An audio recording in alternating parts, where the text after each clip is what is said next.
softly. Don't leave scratches on my skin. Always simple, it's complexity. Always begging me to let you in. I follow your silhouette, followed so easy.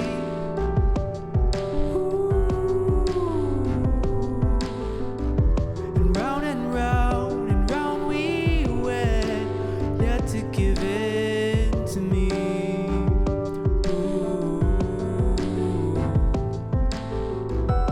And the answer is a mystery, spoken softly like a sacred sin.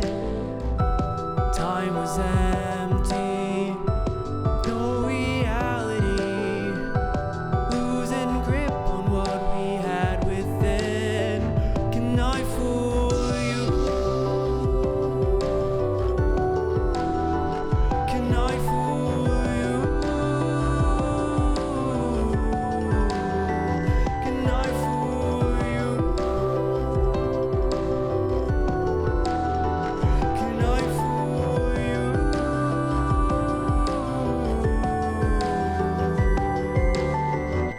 I follow your silhouette, followed so easy.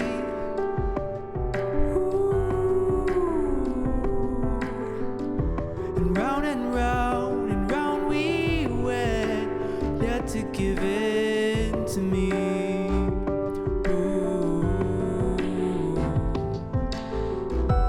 And the answer is a mystery, spoken softly like a sacred sin. Time was empty, no reality, losing grip on what we had within. Can I fool you? Can I fool you? Can I fool you? Can I fool you?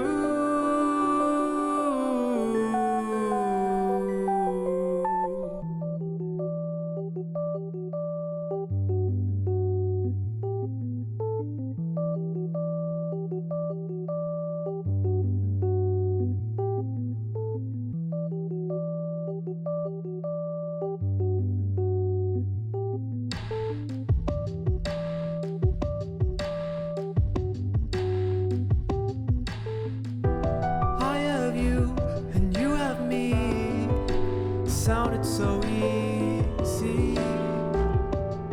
Ooh.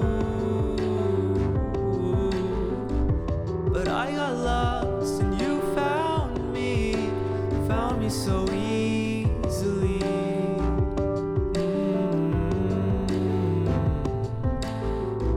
But then the world said, please tread softly. Don't leave scratches on my skin. Always simple, it's complexity. Always begging me to let you in. I follow your silhouette, followed so easy.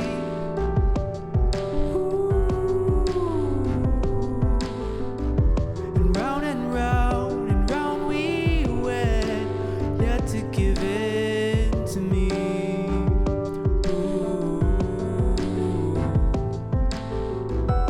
And the answer is a mystery, spoken softly like a sacred sin.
Can I fool you? Can I fool you? Can I fool you?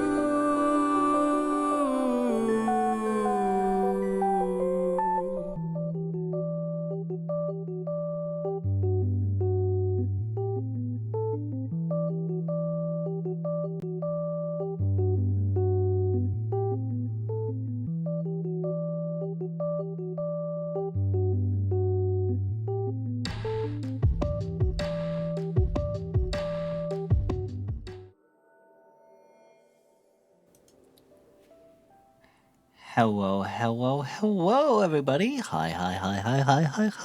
It's good to see you. Hello. You know, sometimes you come back. Hello. Let me know if that's a little bit loud. 30 whole months what? 30, gee, oh my gosh. This starting to get close to like the 3-year mark. That's a long time. I can't believe I've been on here that long. Hello everybody. Nix, thank you for the resub. Galmaru, thank you for the subscription. I appreciate it. Glad to have you here in the coven with us. Potato, congrats on the first. Nice. Like I said, if I changed some of my alert settings and such, which they also seem to be in the wrong place. Let me fix that. If they are a bit loud, please let me know and I will turn the volume down on them. It's kind of hard to tell from my end sometimes, but let's see who we got here though. Let's see. Potato, hello. Wolf, Triscuits, Lilin, hi. It's good to see you. Next, hello. Hoping I can be quick enough to get her eaten the first batch. Yeah. Hopefully, if I saw you said you didn't have a ton of time. I know this is not the ideal streaming time. 10:30 p.m. at night. Pacific, meaning it's later for pretty much everybody else. It's not ideal, but it's what we got. So we're gonna do probably just like 5 minutes, just kind of just chatting and warming up and saying hi and everything. 5-10 minutes. I always say that, and then I always go longer, so we'll see. But just to kind of get in the groove of things and say hello to everybody, give everybody a chance if you wanna change into some comfy clothes or grab a little drink or something like that, get a little snack and get comfy, get relaxed. You have a couple minutes to do that. We'll start. I'll give a heads up when we're gonna start the card readings, and we'll change over to desk cam TM. But yes, Galmaru, hello. Peanut, hello. Lil Salem be grooving. Yeah. I love little grooving Salem on my on my starting screen. Cards will indeed be 5 at a time. Your assumption was correct, Potato. Posture check. Thank you, Ferret. I appreciate it. I actually needed that. I'm a little crunchy right now. Not super crunchy, but a little crunchy. Yeah. But, no, yeah. So, for anybody who hasn't been here before for tarot card readings, just as a heads up, the way they usually work is, I have usually a couple tarot decks. I think tonight I'll probably just stick with one that I pull out and I'll use at random. And the tarot card readings will be, you can use points to redeem them. It'll only be 1 point. So if you're newer here or anything, that's okay. They'll be available for very cheap. So we'll be able to do that. They'll come out in batches of 5 at a time, and it's just kind of whoever gets them the fastest gets them. You can only get one per stream, so you don't have to worry about like one person getting like 4 card redeems or anything like that. Usually I end up doing 3 or 4 batches. Sometimes I'll just do 2. Sometimes I'll go more than that. Just really depends on the vibe, how I'm feeling. But yeah, how much I end up talking the time away. But yeah. Nix, Amy, hello. Ours, hello. It's been a little bit. How you been? It's good to see you. Sweet Snap, hello. It's good to see you as well. Nutmeg, hi. Hello. Timothy, hello. Good to have you here with us. All right. We don't sleep here. Yeah, we don't. I say we don't sleep here either, but I've actually really been trying to keep my sleep schedule on a good schedule. I have some morning stuff going on. Lacus, oh my god, thank you for the gift subs. Mwah, I appreciate it. Thank you for the 5 gift subs. But yeah, so yeah, by we I mean me. Yeah. Normally that would be the case for me, but I have some morning stuff one day a week, and if I stay up too late any other day, then it just absolutely wrecks me on that one particular day. So I've been trying to be in bed by like 2 a.m. at the latest, but I've been trying to go to bed early for me these days. But I don't know if that'll last past. We'll see if that even lasts the full semester. I certainly can't imagine it will last past that. You stream this time a lot. I know, but it's still not a good time. It doesn't make it better. Lillian, thank you for the resub. 17 months. Thank you for hanging around for so long. Appreciate it. But yeah, I stream it this time a lot. I probably should stream earlier. It's also kind of difficult though sometimes because I live with other people and sometimes, they could be not loud but just normal people volume, which is a little too loud for ASMR sometimes, and that's kind of what I want to shift my focus back to. Yeah, it's like 1:30 a.m. For our East Coast Coven members. So yeah, it's good for all you insomniacs, I suppose. It works out. I have the want to make coffee, but not the will. I don't got coffee, but I made some tea. I got a new kettle, actually just earlier tonight. It has a little tea steeper that's like already built into it. So you don't have to, you could just, cause I feel like I spend half my day just walking in and out of the kitchen making tea because I have a very precise process.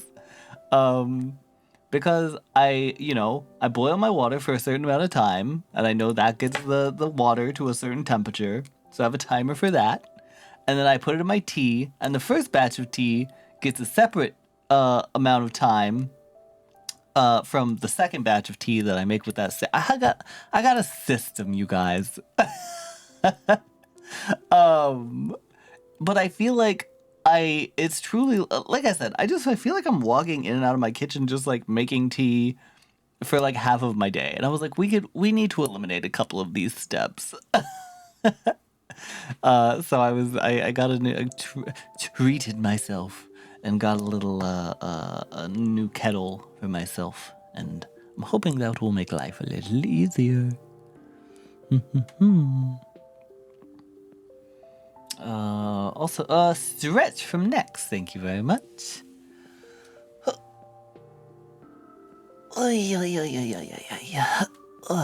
Stremch, thank you very much. Evangeline, hello, I'm doing well, just getting settled in for the night. How are you?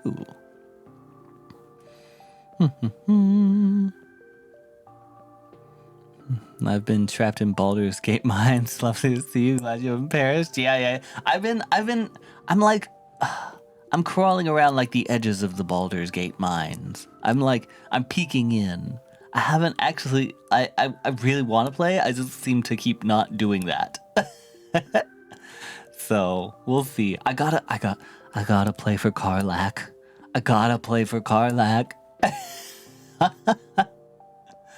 So we'll see. I know, it's so good. It looks so good. Amy, thank you for the gift sub to Ferret. I appreciate it. Thank you. And all of you guys who got gift subs or resubbed or anything like that, I hope you enjoy your Salem emotes.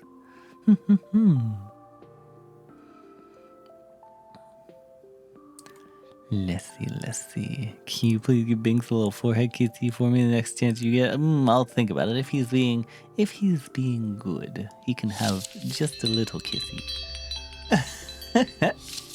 Next, thank you for the gift subs. Mwah. Much appreciated. Thank you.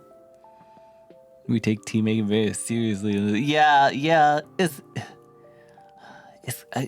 a whole process. Karlak, my beloved. Exactly. I love it. I love Karlak so much. She's so good. She's like a puppy. She's so cute.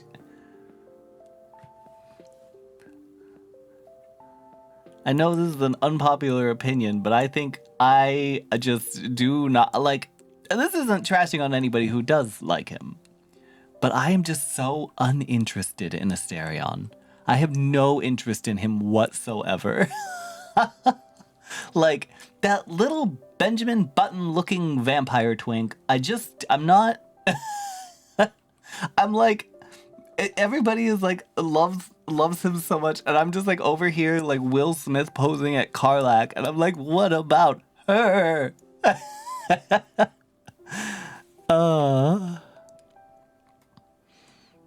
A Gale lover. I think I'm kind of apathetic towards Gale. I don't mind him. He's kind of he's kind of funny in that like irritating little brother kind of way is the best way I can explain it. I feel that's the vibe that I've gotten from him.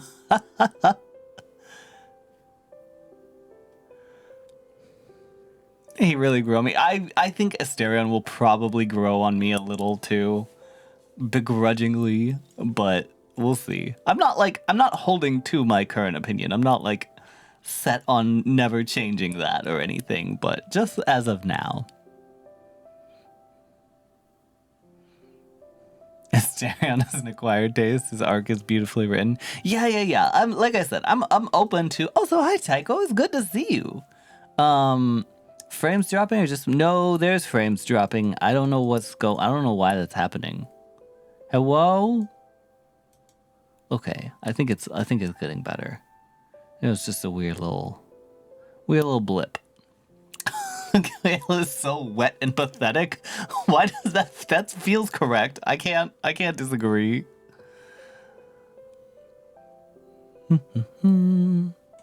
Shadowheart. I'm kind of I think I kind of am. Oh, Binks is meowing. Let me go let him in real quick. The boy. Hello.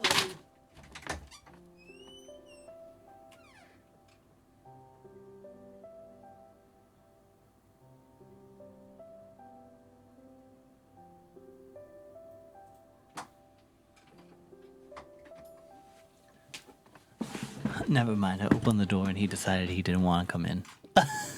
maybe we'll be lucky enough to have him join later. Also, thank you guys for the level 4 hype train. Much appreciated. Thank you. I wanted to shove Asterion into a locker.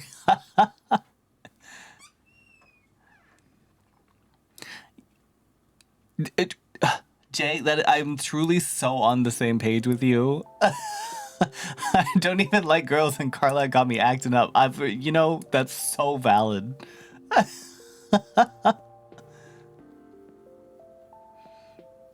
But yeah. We're open to liking Asterion. Those are the current vibes. It's a fire. Hello. Oh hey, he snuck in. He did join us.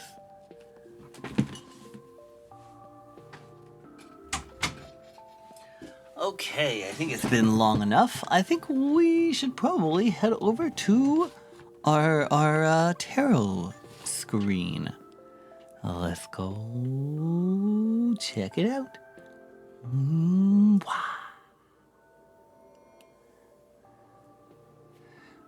Hello, hello, hello. Here we are. Oh, my hat is a little cut off, I think. Oh, it looked like it was for a second. Maybe not. Okay, we're good. The one and only! Yeah! So normally I try and change this to something kind of like witch themed and everything, you know, have something. Hello! To have something kind of aesthetic and everything. And this is aesthetic, I think, actually. It's just aesthetic in a different way than I normally mean for it to be. So, try not to set anything on fire. I'm really gonna try not to set anything on fire. I promise. I thought the hype train ended at level 4. Hi, what's up? You good? He just want to scream. But yeah, thank you for the level 5 hype train. Then I correct myself. What's my guy? What's up?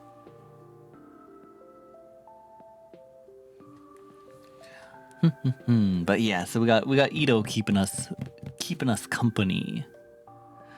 The Ito mat looks so good. I know it really does. It's like it's surprisingly surprisingly aesthetic, honestly.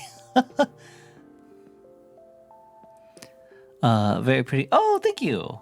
This ignore this finger.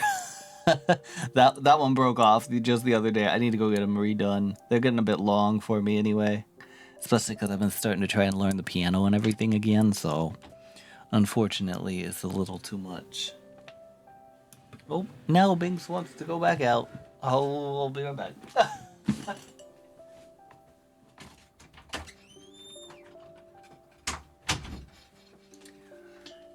That boy don't know where he wants to be. But yeah, these are my current nails. They're a little grown out, but we got a this big crystal. What is on my? We got a big like crystal flower in the center, and we got some little like gold. It's kind of hard to see with this light, but we got like a little gold. There's like a gold floral design in here. It's not focusing correctly, but. Hold on, is your table Ito? Yeah, indeed it is ours. He's keeping me company.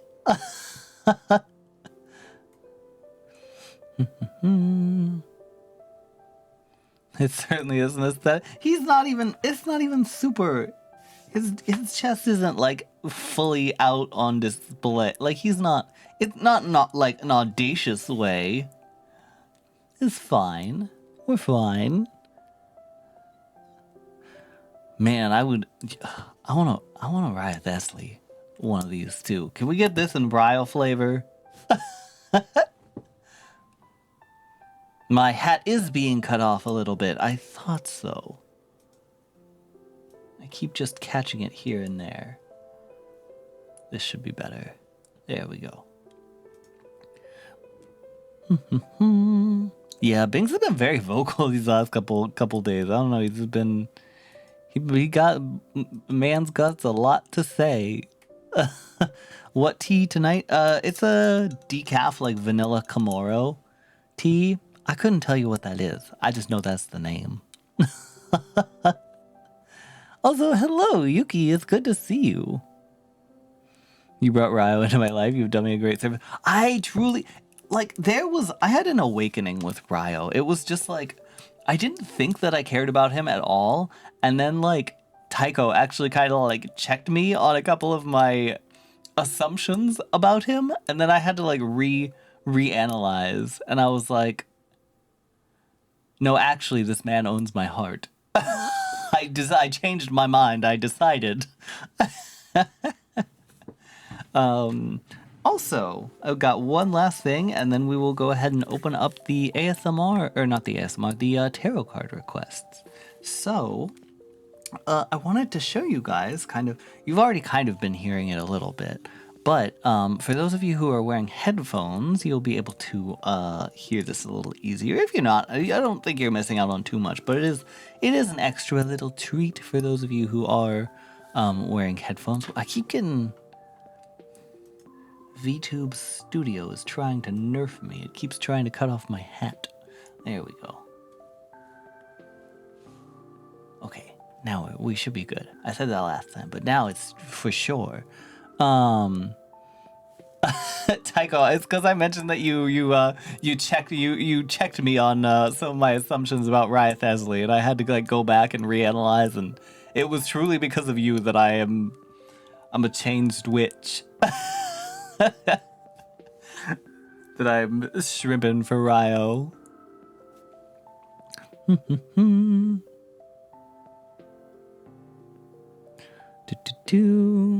Oh, but yeah, so what I was saying about the so I added a couple little things to my setup. And like I said, so those of you with headphones on especially have probably already been hearing it and maybe didn't quite notice. But so I have my main microphone here, which is the one that I talk into. But I have a couple other little microphones that I've added now into my desk setup. They're a little bit hidden. But there are actually some microphones that are set up to capture the desk noise of stuff I got going on down here. So, like, some of the softer sounds and things that you wouldn't normally be able to hear with just my mouth microphone, or that might just sound like muffled from the background, you can hear now more clearly, and I just think it's like a really nice effect that adds some sort of spatial effect, and it kind of gives a little more of the ambiance, especially if I'm using like woodwick candles, and you can hear like the crackling in here and everything, and just I don't know, maybe the some of the deck shuffling and this kind of thing. So yeah, I'm just very excited about it. It's kind of a subtle change in the audio, but it's one that I personally really enjoy. So I hope you guys do too.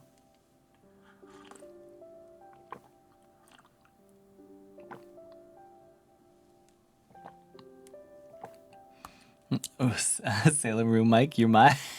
I can't take the... It was definitely something I saw in a video of somebody else doing, and I was like, hold on. It was actually in a video on how to make your own 3DO microphone, and it was... the guy was showing some of the small microphones he used, and he actually showed some of his ASMR, like, set up behind the scenes, and he showed, like... And this was, like, a guy who does, like, actual, like, recorded... ASMR where there's like a visual video element to it. And so he showed off kind of some of the places he like hid his microphones and some of the cool like close-up sounds that he could get from it without having like an external visible microphone.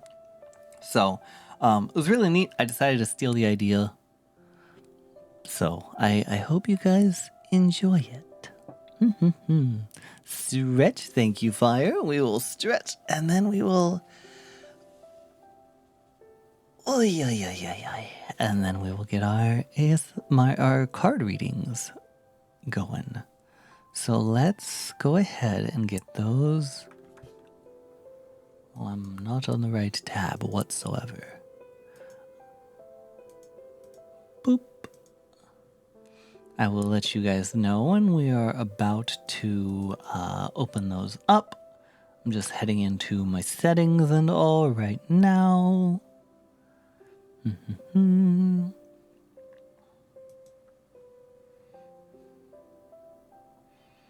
Okay, so those are going to open up in a set of 5 in just a few moments. So if you guys want to pull that open and get prepared, like I said, it's going to be a point redeem, so it'll be in like the channel points. It'll only be 1 point to redeem, so we'll go ahead and go for a countdown. There's going to be some delay, so it won't quite work perfectly, but 5, 4, 3, 2, 1. There we go, and they are opened up. Alright, so we got Yuki, Ferret, Ars, Sweet Snap, and Lacus. Thank you. Alright. Next, hey, you know what? Next is for you. I'll go ahead. I won't do like an actual reading or anything, but I'll pull a card for you real quick next because I know you gotta head off to bed, and I know I talk a lot, so because I saw you talked about that early on, so we'll go ahead and so next, your card is the Empress. So feel free to look into that as you please. But so this is my Demon Boy deck that we'll be using tonight. This is one of my favorite decks. It is a Major Arcana only deck. So there are no like wands, pentacles, all of that are not in here. These are just the big boys, the high priestesses and the hermits and the hanged mans and that, so on and so forth. But yeah, good night next. Thank you for stopping by. It was good to get to say hello. All right. So let's see. Like I said, don't worry about it if you missed out on that batch. There will be more later on. Your favorite deck, I wonder why. It's got cute demon boys in it. I don't know what do you want from me? All right, so let's see who we got first. So Yuki looks like a little cat boy will be our first victim of the night. Don't read Yuki's card. He's supposed to be playing Baldur's with me right now. Oh, don't worry. I'll try and pull the tower. I'll try and I'll try and manifest the tower for Yuki.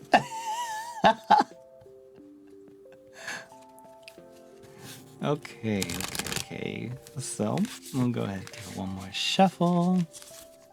And that one's all night long. All right. So it's been a while since I've done this. I might be a little rusty, so just a heads up. If I can even grab a card, jeez. Alrighty, Yuki. Your card is... Oh my god, you have to be kidding me. There is no way. What does that say? There's no chance that just happened. That is so funny. I am so sorry, Yuki.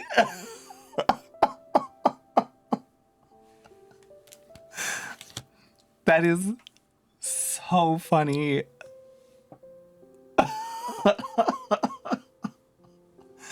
Oh my gosh. Okay, so Yuki, your card is indeed the tower. Is the tower bad? So I don't think the tower is a bad card. There's just sort of a joke in with like tarot cards and everything, the people that are interested in them, it's just sort of like, yeah, no card is a bad card. Like all cards can have like meanings that are just up for interpretation. The death card doesn't actually mean death, it means rebirth. There's no bad cards. Looks at the tower. Maybe there's one bad card. But no, so it truly is not actually a bad card though. The tower is essentially it's about a sort of collapse of structure. And this sounds scary, and it can be scary for sure. So I don't want to like downplay that. But it is a collapse of structure in a way that is making room for new structures, for new habits, for a new way of moving through life. And I, in my opinion, usually the way I interpret it is usually an improvement. So I think the tower tends to kind of signify that there is maybe a lot of feelings of chaos, a lot of feelings of things are not where you want them to be, that things just haven't been going maybe correctly for you or how you would hope that they would go for you. but there is sort of a certain faith that I think the tower calls for in saying like things are hard right now, or may be hard for you soon, but it's going to be a difficult transition, but you will be losing things that are no longer good for you or suited for you or that kind of thing. It is sort of a making space for the new in that sense. So definitely things might feel a little disorderly, a little chaotic for you lately, Yuki, but I think it's making way for better things. There's no bad cards, but people people blame the devil for what is actually the tower. Yeah. Yeah, sort of the cards that people think of as like the bad cards, like death and the devil, are like, it's like, oh no, honey, you want those are not the you don't want those. Those cards are fine. The tower is the one you don't want. But again, that's just sort of the I guess at least for me, sort of the joke of it. I don't think the tower is really any worse than any other card. That's all. But yeah, I am so sorry. I kind of cursed you with that one. That's all me. My apologies. In tribute to Yuki. In tribute to Yuki, who will absolutely perish in Baldur's Gate now. Oh, 3. Please keep Revivify on in stock for Yuki. He tried to kill me, so he deserves it. Hey, that's all you guys. But here's one last look at the tower. That was so funny. That was incredible. All right, so let's go on to our next victim here, which is gonna be Feral Ferret. It's your turn for a card. So let's see what else we got. Almost dying in Baldur's Gate right now. So I got a little cocky the first time that I played Baldur's Gate, and I was like, yeah, I'm pretty. I know you can't be like good at D&D, you know, but like I'm. TTRPGs are my special interest. I will literally sit down and read them like I'm studying a textbook, like I'm going to be quizzed on the rules of any TTRPG I like. So I kind of went in and I was like, you know, I have a pretty solid understanding of D&D and rules and builds and things like that. So I was like, yeah, so we're gonna start out on the hardest difficulty. We'll go for a challenge.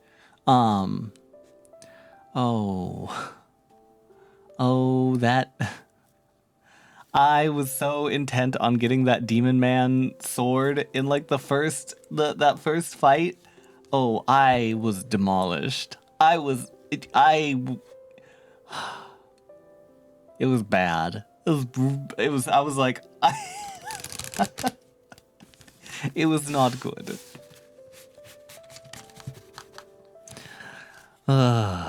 All right, so let's see. So I'm just catching up on chat real quick. Silver lining, good faith reading the towers. That it's a reminder you shouldn't build or rebuild with poor foundations. I think that's a really good interpretation, Jay. I really like that.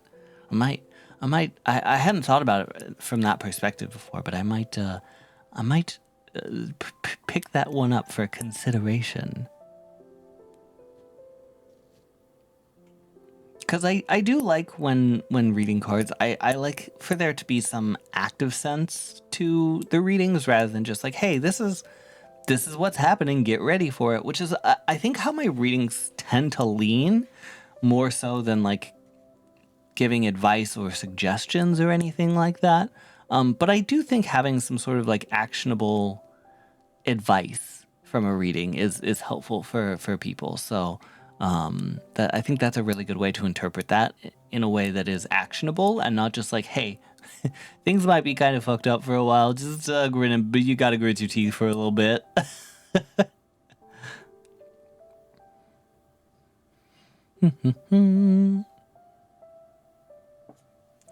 All right. So let's let me not make you wait any longer, Ferret. Get one more shuffle in, one more cut, and your card, Ferret. I was like, if I pull the tower again, I'm switching decks. We're going with a different deck. All right. So, Ferret, your card is the world. If I can pick this up. All right. So this is your card. There's your little guy. All right. So the world is, it's very much a card of like wholeness, I think is the best way that I think that's kind of the first word that comes to mind with the world. It's very much a card of, like I said, wholeness, completion, sort of, getting what you, I was going to say getting what you want, but maybe not so much in the sense of like, you know, good luck or good fates or that kind of thing, but in the sense of, achieving long-term goals, I think for me is one thing that really, comes to mind with the world. So I think for the world, a lot of the time what I would suggest, is taking a look at some of the goals that maybe you have maybe dropped or maybe have just kind of fallen by the wayside that you still want to complete, but that just have not been quite in focus, and maybe take some time to consider if it is time to return to those, because I think there might be some sort of long-term goals or achievements that you've put some work into that I think finishing them could give you some sense of not just satisfaction like yourself, but I think can kind of open a few doors. You know, it takes some of the plates that you feel like you're spinning kind of out of the equation. It frees up some mental space, and you know, it's just nice to have that sense of accomplishment and achievement. I think is really important in kind of driving us forward, you know. So yeah, I think like I said, I think right now might be a good time to look at some of the things that you've wanted to achieve or finish, particularly kind of works that are already in process that you're kind of almost at the finish line at, because I do think there's a lot of stuff that maybe you're a little closer to the finish line than you think you might be. So, like I said, I never like to I don't ever like to give like, hey, this is a good idea, you should do this. But I think taking some consideration for it, as to whether that's a good thing for you right now, I think that's worth spending some time on. But there is your card, the world. Thank you so much, Ferret. Holds world gently like hamburger. The world does look very soft. They have like little librarian guy vibes. They look very gentle. And I love all like sort of the ivy, I don't know what would you call this, like ivy filigree and stuff. It's all right, Ferret. Sometimes, you know, one thing, it's been a while since I said this, but one thing I used to say a lot is like, at the end of the day, they're just cards.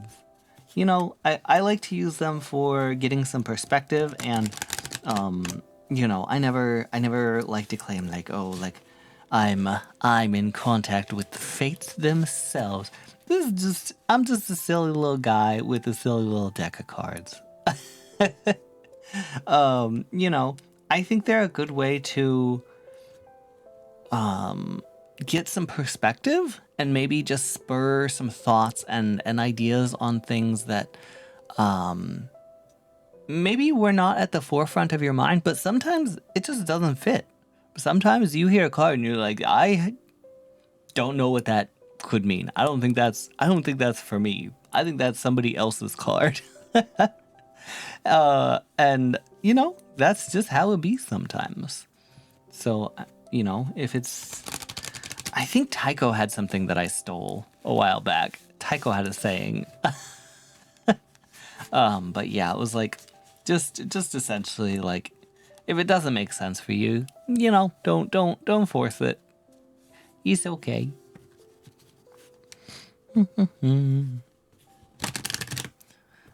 Hello, Salem. It's currently 2. I don't know why that took my brain. Anyway, my brain read that weird. Sammy, hello, Salem. It's currently 2 a.m. Indeed, my streams are always just a little later than maybe they should be.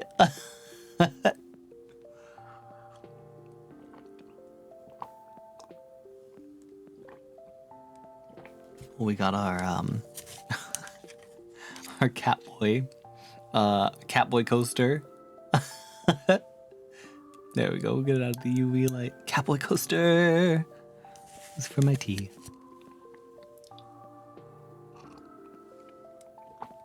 There we go. All right. So Ferret, there was your card. Next up, we have ours.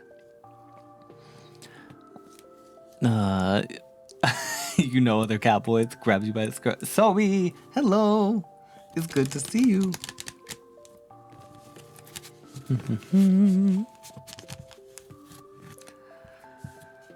All right, so we got ours up next. So let's see what the deck has in store for ours. So we've got. I hope I didn't. Did I shuffle these weird, or did I just? Okay, I just put them upside down.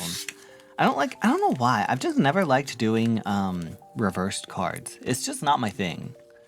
So I just have to be careful I don't shuffle the cards all funky. But all right. Ooh, I like this card. I really like the outfit and like the style of horns. I think is very unique. But your card, ours, is Justice. So here we are. There we go. But yeah, so the Justice card is it's one of those cards that I think some cards are a little more obscure, like the world and stuff. I think the meanings for it make sense once you hear it, but it's sort of not something that is super interpretable if you've never looked at a tarot deck before. Justice is kind of what it says on the tin. It's very much about fairness, equality, balance, just like with the scales that are, I believe, usually on most Justice cards. I think most of my decks have like a scale imagery incorporated. But yeah, so this could be taken in a couple different ways. So this could be something either external or internal, like facing outward, or it could be what's the best way to explain this? So I kind of leave it. Justice is one of those cards that I tend to like to leave to people for their interpretation to kind of muse on what they feel is best for their situation. But I think justice a lot of the time symbolizes that there is a need for some balance and fairness and equality, rather than necessarily saying like, all right, this is how everything is right now, you're fine. I think it tends to call for, it's sort of a call for a need of that. So I think it's perhaps possible you are either feeling like there is some sort of imbalance in the way somebody or something, a situation is treating you in this moment, or it could be possible that maybe there is something that you're coming into a situation where you're coming in with sort of a bias or a perspective that is already sort of swung in a certain way, which is, not a criticism or anything. I think we all do that at sometimes, kind of coming in with sort of a loaded opinion.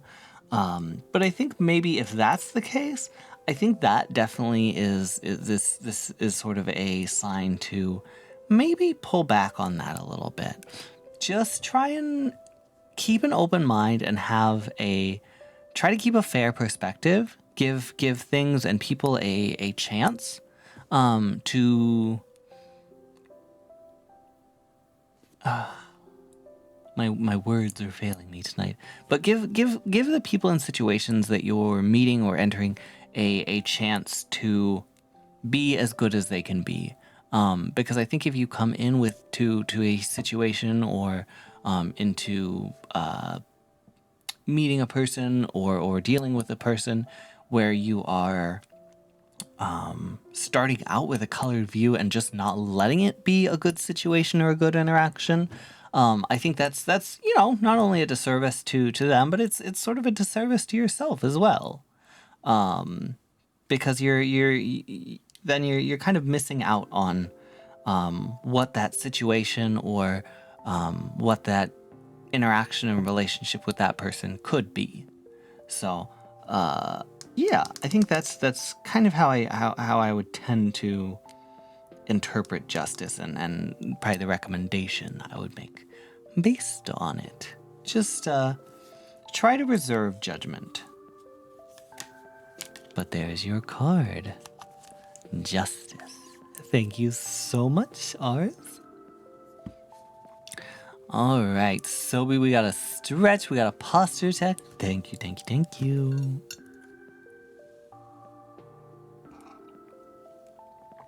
All right, we've peepo sipped. Now,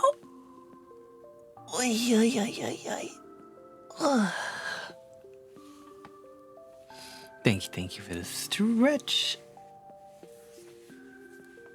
Oh, that was actually really nice. I did need that. And posture check, I will uncrunch just for you, Sobi. Thank you very much.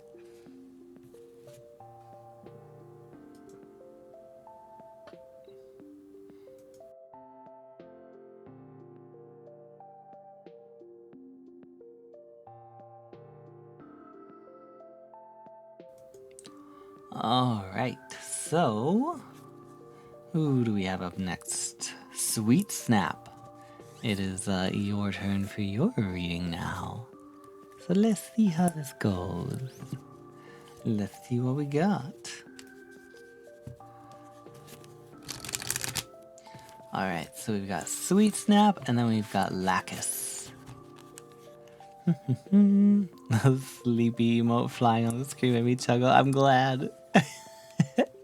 I just think the little falling emotes, they're very fun. They're fun. And it's just it's kind of a cute way to see, whatever you guys are using, just pop up on screen. Oh, it's an I, not an L. All right, it's a bit hard for me to see that sometimes, so thank you for correcting me. I appreciate it. Iacus? Would that be correct? Or Vassal? You let me know what you prefer.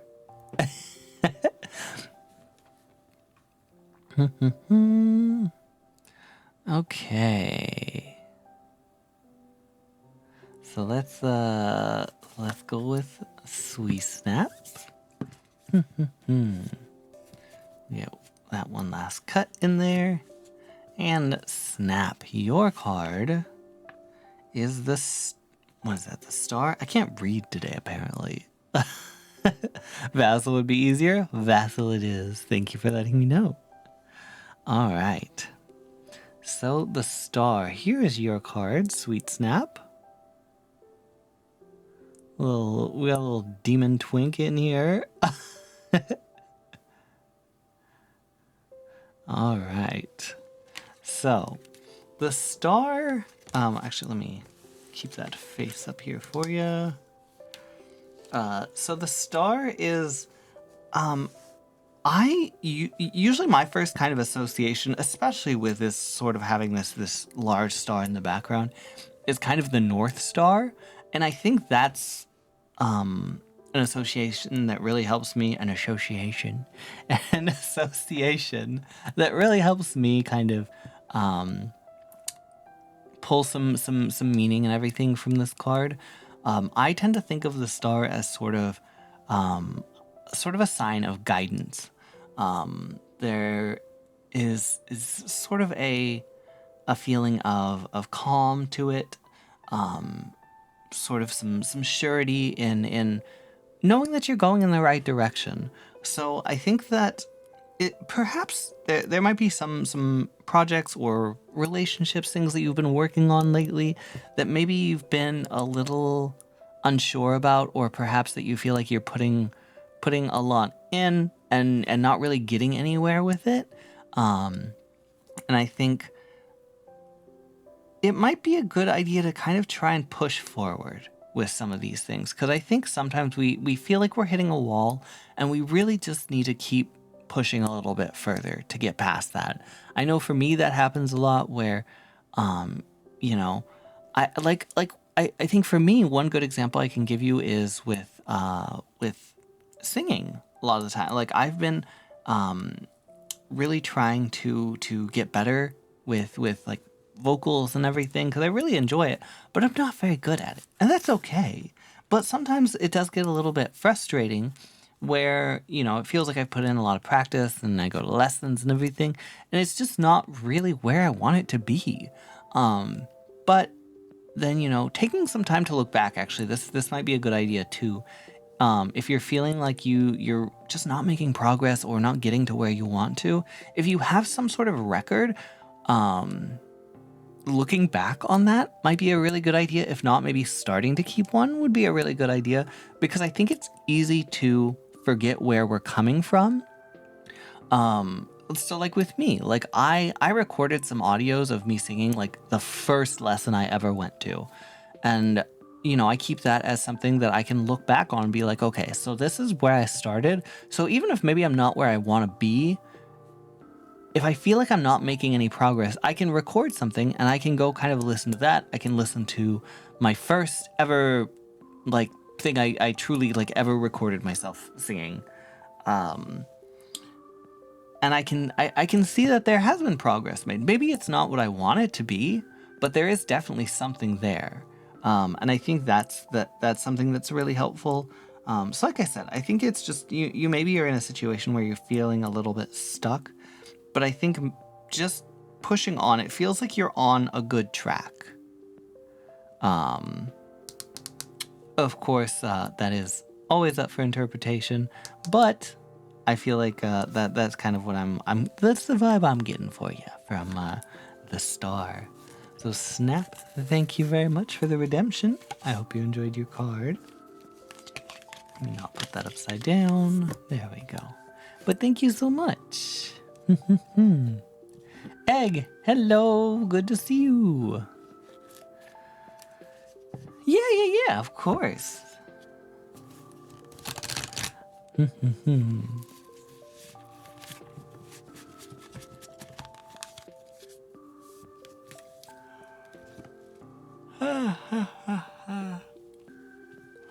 Oh, I can't be yawning. It's too early for that. It's not. We've barely been going for an hour. I can't be yawning yet.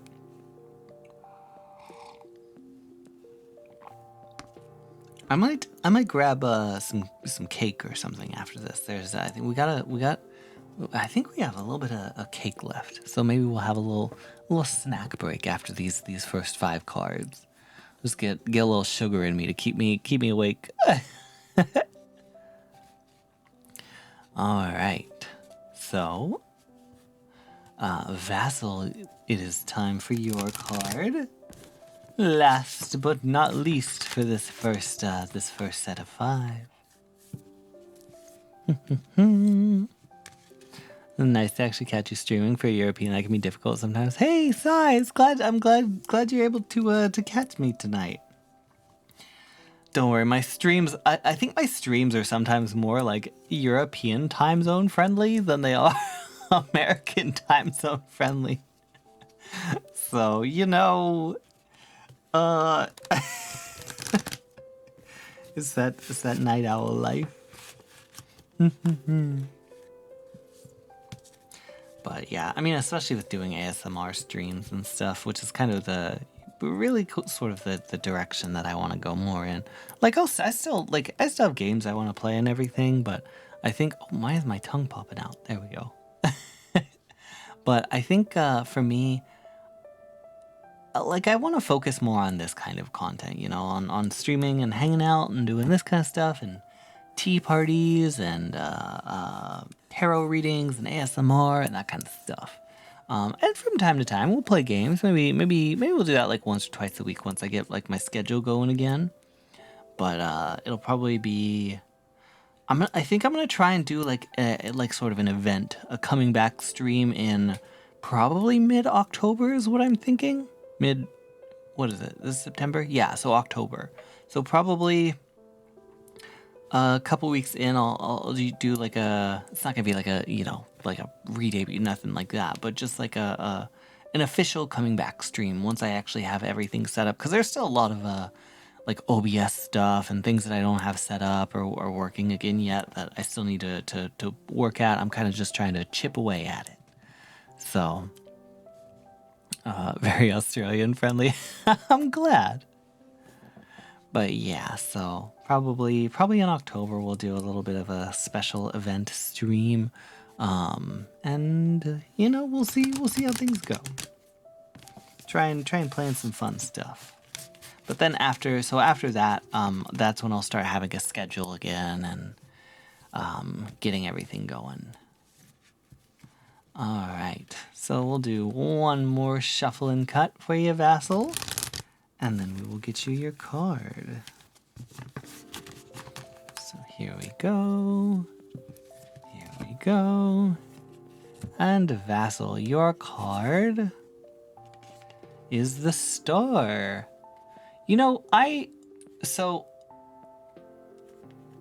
I always honestly, like, I know maybe this isn't a good way of thinking, but I think it's always a little bit, how do I want to put this? Like, it feels like the deck just hasn't been shuffled well enough, or it kind of feels not super great to get the same card as somebody else, like, right in a row. So what we're gonna go ahead and do, we're gonna reshuffle this for you, Vassal. So we will say primary card. I think this applies to you as well. The Star, everything I just said for Sweet Snap, that as well. But also, we'll get you another card. People got a lot of things going on in their life. I'm sure 2 cards can apply. Like I said, I just think for me personally, I don't know. It's just it doesn't seem super fun to me. I don't know. Maybe that's just a me thing, but we'll get you a fresh card. All right. So your card, Vassal. Here we go. It's going to be the Ace of Wands. So I did forget. Actually, there are the aces of the suits in this card. It's essentially the major arcana plus the aces of swords, cups, wands, and pentacles. I think are the symbols that they use for this deck. I think sometimes pentacles are coins. I can't remember if the others ever change.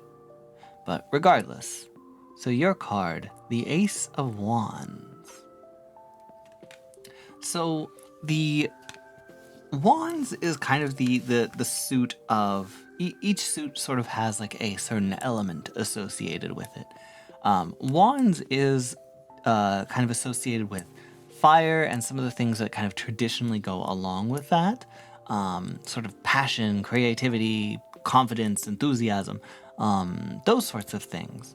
So it's a very, I know the whole like left brain, right brain kind of thing isn't actually, it's all kind of pseudoscience. But like just in those terms, it's sort of a very left-brained kind of card. At least I think it is, if I'm not getting that mixed up. But it's like I said, very much associated with creativity, like in this, like, the creation of music and everything. The aces, at least for the Ace of Wands, is kind of a symbol of a beginning or like a start of something.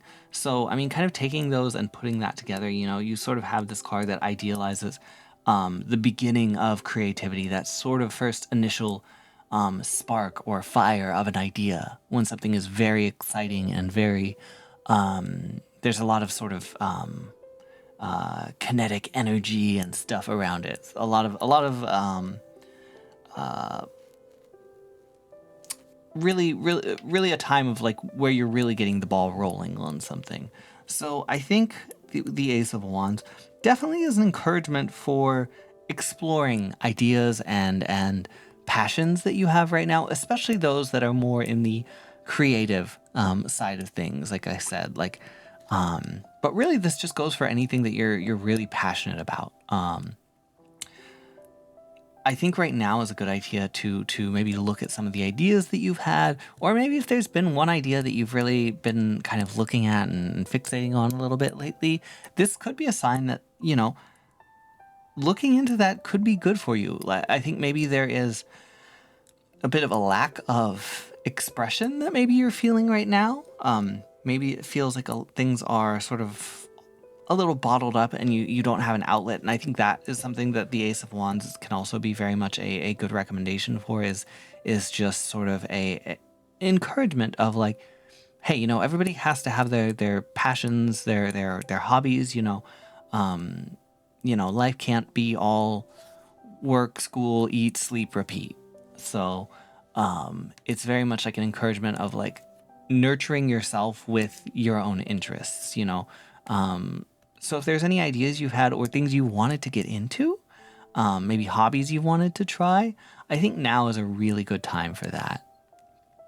But yeah, I think that's kind of the gist of it, is just getting started and letting your passions, letting your hobbies sweep you away a little bit. Right now feels like it's a good time to kind of get let yourself get lost at sea in those a little bit. But there is your card, Vassal. Thank you so much for your patience. I appreciate it, and I hope that helps. All right, there we go. Speaking of like passions and things that you've been wanting to get into, I have been wanting to get into the Digimon TCG so bad lately, and it's so not popular here. I can't find any stores that sells the cards around me.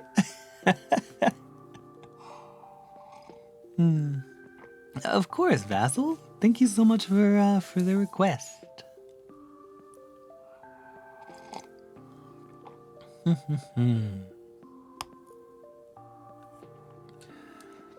Hope you've been good. Missed your lives. Oh, Pura, thank you so much. It's good to see you. I know I miss seeing you and everybody here. It's so nice to get to talk with everybody and say hello again. But hi.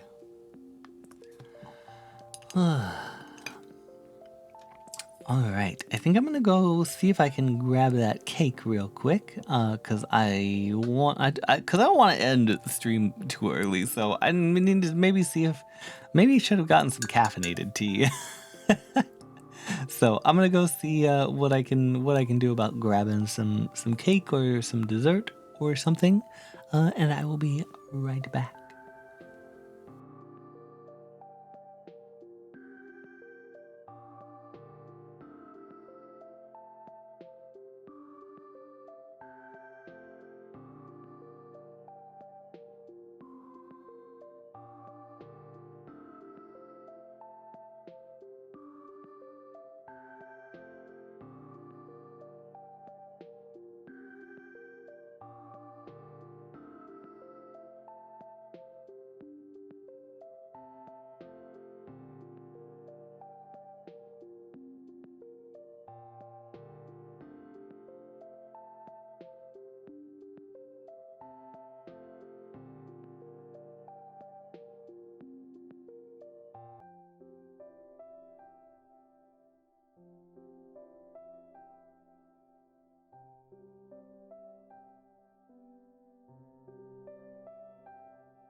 All right. Hello, I'm back. So we're gonna take a little snack break here because I desperately need something to keep me awake, apparently. So I got some leftover chocolate cake from an event the other day. It's very good too. I'm not normally much of a cake person, but so we've got kind of an impromptu tea party setup going here. But I'm not normally much of a cake person. Like, I like it, I'll eat it, but it's not normally like my favorite thing. But this cake is so like, it's very fudgy. It's really, really good. And I think there's like,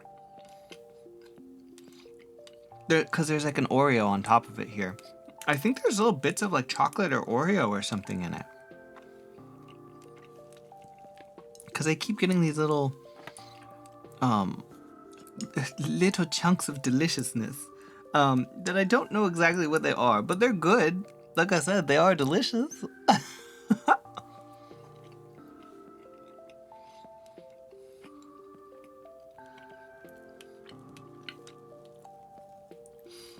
I feel like there's perhaps more sugar than I need.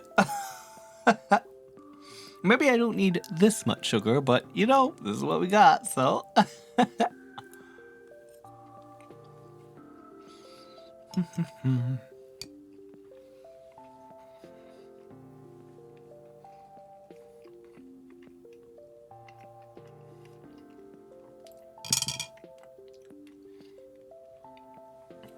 trying not to chew too loud. I'm trying not to like mukbang you guys like with by surprise. But cheesecake. Oh, I love cheesecake. It's so good. Carrot cake also very good. One of my favorites. Getting a bit on late. Was on my car. Got work at 9. Class at 2. Oh, but yeah, please head to Bed Potato here. I'll do the same thing I did for next for you. I won't do like a whole reading or anything, but I'll pull you a card real quick. So if you're still here, let me go ahead and let's I'm not gonna make this too much of a routine thing, but you know, if somebody's like gotta go or something, or you know, and I'm not doing anything, not in the middle of anything, I could pull you a card real quick. So Potato, your card is Justice. Feel free to explore that as you like. But there you are. Thank you so much for stopping by. It was good seeing ya. But yeah, go rest up. Get ready for tomorrow, and hopefully I'll get to see you soon on next stream. That's so weird. Suddenly I have to go. Tycho, you just we gotta meet up in a call sometime. Just give each other tarot readings, read each other to filth. I think you would probably do much better at that than I would.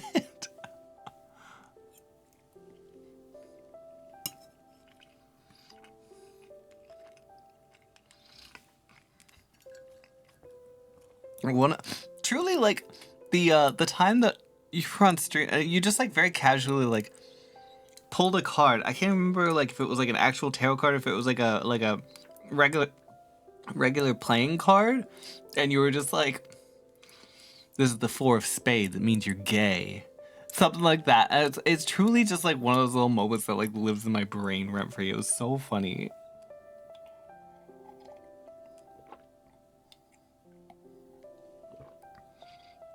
Just what I wanted with my ice cold cake, lukewarm tea. Not ideal, but it's what we got.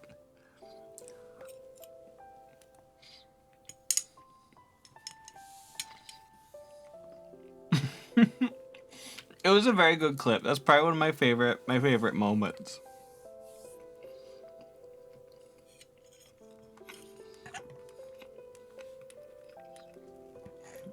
But yeah, I think I was talking a little bit about the Digimon TCG.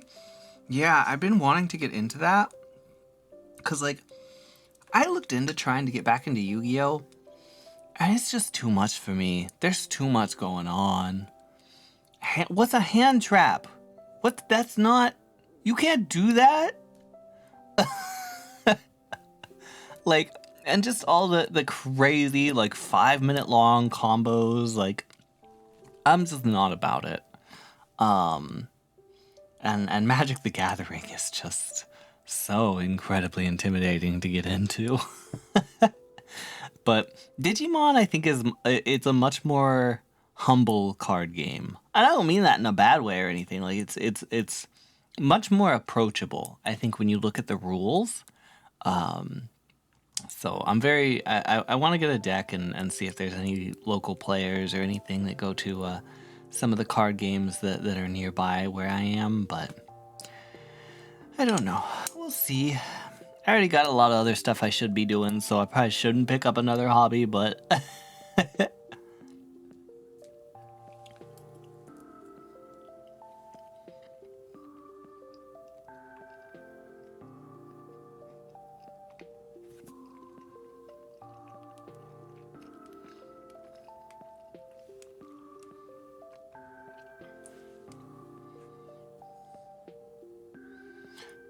Yu-Gi-Oh's pretty fast paced. I just play in Master Duel, draw my deck in turn 1.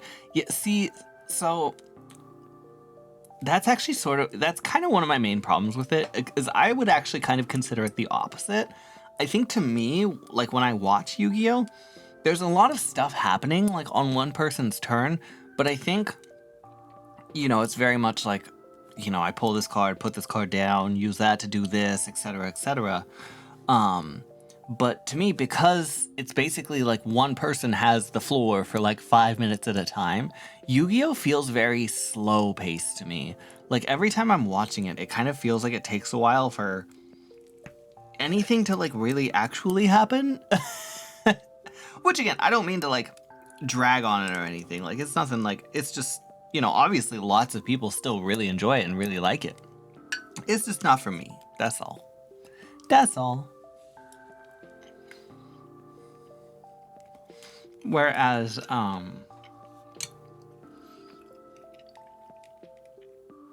the thing that I really like about in the Digimon TCG is my grasp on the rules is very loose, so please do not take anything that I say with any serious any seriousness. But as far as I understand, there is a system called memory. There's a memory gauge in Digimon where essentially every card that you play costs a certain amount of memory, and I think it goes like up to 10 in both directions. I could be wrong on that, but I think so. So essentially, like one player is one direction and the other player is the opposite direction. And it's sort of the amount of energy that you have. So like, let's say you have, it's your turn and you have three memory. So you can play a card that has 5 memory, but then you're essentially like you're subtracting 5 from the 3, and then you're moving the energy or the memory over into your opponent's side, so they then have 2 memory they can spend. Or as much as they want, as much as they're okay with putting back on your side. So it feels much more, from what I've seen, it feels like much more of like a back and forth, and like you really have to play smart to conserve your energy. You really want to do the most in the fewest amount of actions, which I think is really interesting. I think there's a sort of a dynamic there that I don't know that I really see in card games a lot, because of that memory gauge. I mean, I'm not a card game like aficionado or anything. I don't know a lot about a lot of them, but just from my like passing interest, it feels like a pretty unique sort of mechanic.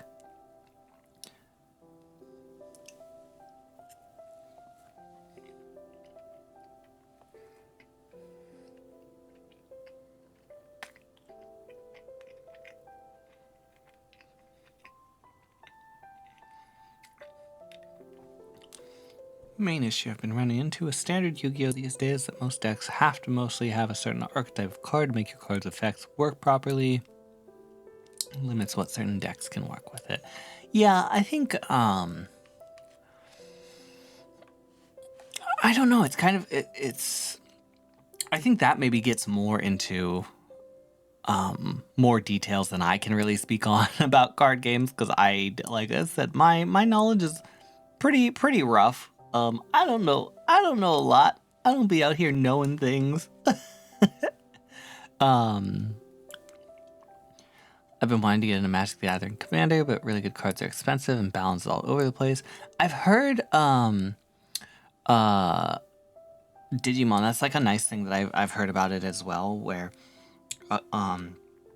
like cards that are probably considered like super cheap in Magic the Gathering, like the price that would be considered super cheap for Magic is like kind of expensive for Digimon. Like the cards aren't like, I'm sure there's again, I haven't looked that much into this, so please grain of salt everything I say, but it feels like the cards, like it's not common for the cards to be like $100, $200, like you don't have to like take out a chunk of your life of your life savings to build the deck that you want to, which is really nice that it's much more affordable. I'm sure of course that comes from it being sort of a less popular game, but if that's what it takes to make it affordable too, I'll take it.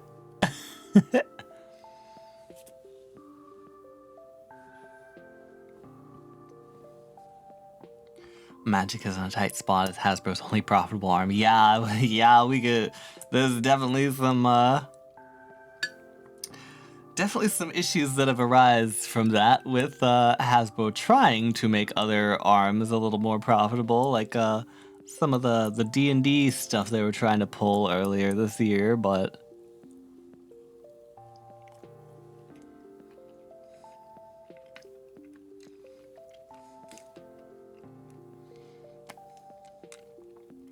can easily spend 40 on 4 lands in Magic.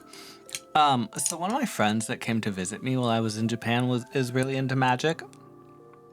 And so she wanted to go see some of like the, of course all the cards were for the most part in Japanese.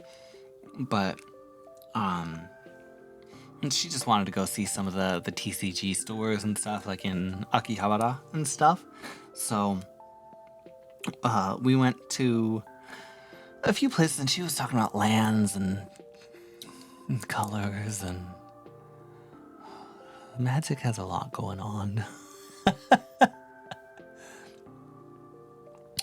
Me and my brother used to play the Digimon TCG years ago. Yeah, so there was an older Digimon TCG, which I think, if I remember correctly, I think is entirely different from the actual current TCG. I think they like revamped it entirely. I could be wrong. I think there were some like issues with the play of the earlier Digimon game, but so it is. I would be curious actually to look more into that and see what the differences are in between the older and the newer TCG. Yeah, okay. I thought they were different. I wasn't 100% sure on that, but I thought that's what I had heard.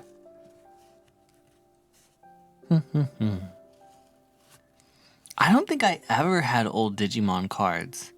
I did have, let me see actually, I wonder, give me just a second. I might have some old TCG cards.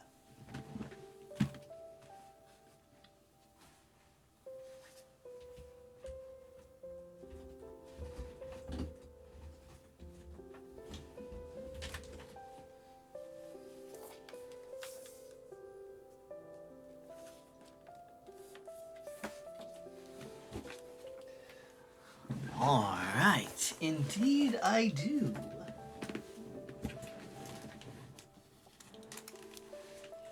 Sorry, let me get me settled back in.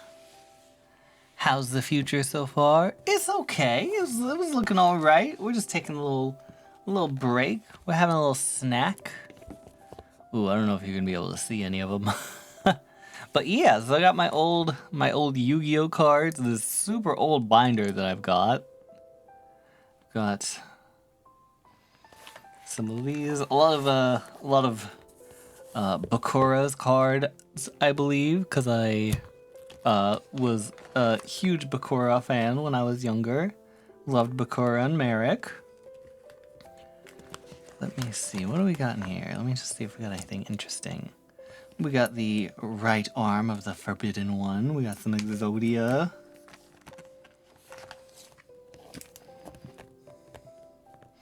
We got... Oh, we've got Pyramid of Light, which was a card I believe that you got with... When you went to... There was a... I think it was literally like Yu-Gi-Oh! Like the movie Pyramid of Light or something like that. But it was... There was a whole movie... where like if you went, I think they were like they gave out like free cards at the movie theater, and that was one of them. I think it was this, and there were a couple of monsters that you could get, but this is the only one I remember. Wolf, hello, thank you for the follow. Welcome to the Coven. It's good to have you here with us. We're just taking a little momentary break for some nostalgia before we get back to our card readings. But thank you so much for coming and hanging out with us. We've got Harpy's brother. Loved the image on that card. Just a funky little guy. Ooh, this was one of my favorite cards when I was younger. I loved Relinquished. I thought it was such a fun card. Sorry, my blacklight is not not very good for seeing. Not very good for seeing normal things. It's great for seeing, you know, blacklight things, but otherwise not great. Oh, I think this was one of the other cards from the movie. It was Theanin, the Great Sphinx, right here.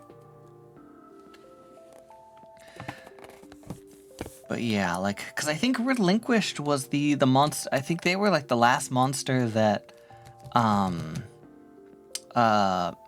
Maximilian Pegasus used against Yugi in the show, if I remember correctly. And I just remember like the whole sequence of that was very like, it was kind of spooky and fun. I really liked that part when I was a kid. We've got the spirit message. Some of those. We've got Dark Necrofear, another favorite from when I was younger. I summon Pot of Greed. I don't think I actually have any Pot of Greeds in here. We'll find out.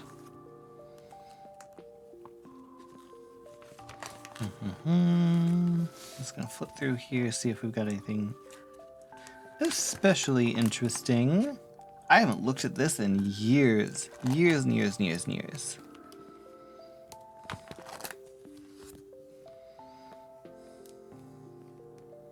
We've got Change of Heart, another iconic Bakura card.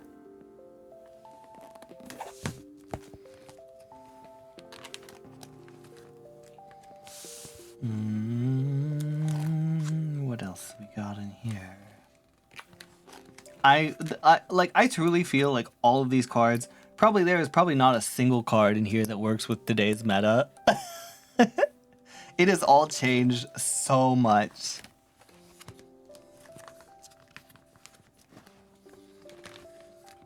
I have some Japanese cards in here. I don't know where I got these or why I had them, but I apparently managed to get my hands on them at some point.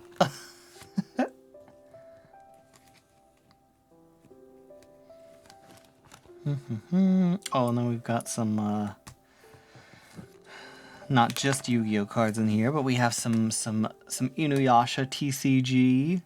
We have some Naruto TCG. I think I literally only have one. Yeah, I only have one Inuyasha card in here. But then we've got all of the Naruto cards back here. So this is fun to look at. I just thought of it because because after talking about TCG, Scummy got me going down memory lane. That's all. This show was at its peak when they didn't have actual rules to follow and just did whatever. Oh my gosh, that reminds me. I remember there was one time, I was never good at Yu-Gi-Oh, but I would go and play at the tournaments and stuff. I don't know how to explain this, but I was good enough to know that I wasn't good, is the best way I can describe it. You know, like, I wasn't bad and thought I was good, at least. Like, I could tell how much better everybody else that was going was than I was. I think it was very rare that I ever won any match at a tournament or anything. But I remember there was one time this really young kid came into the tournament, but he was like playing on the show's rules. Like he didn't realize there was a whole different set of rules for the card game. And so I remember like me or somebody next to me or something was dueling him, and he had like he was using like undead themed or like zombie themed cards. And because in the show, like, there was like, I remember there was one duel where there was just like, just for some reason, like, you couldn't kill those cards, like, they couldn't defeat those cards because they were undead. So you couldn't, you can't kill them because they're already dead. Which has no bearing on how the game is actually played. Nothing in their effect says anything about that. But it was just sort of like a thing that they did in the anime. But yeah, so this kid came in and he was like trying to play, and he was like convinced that people couldn't like send his like zombie themed monsters to the graveyard because they were undead. So it was just one of those things. Like, it wasn't like a thing or anything, like, but it's just for some reason a memory that stuck with me.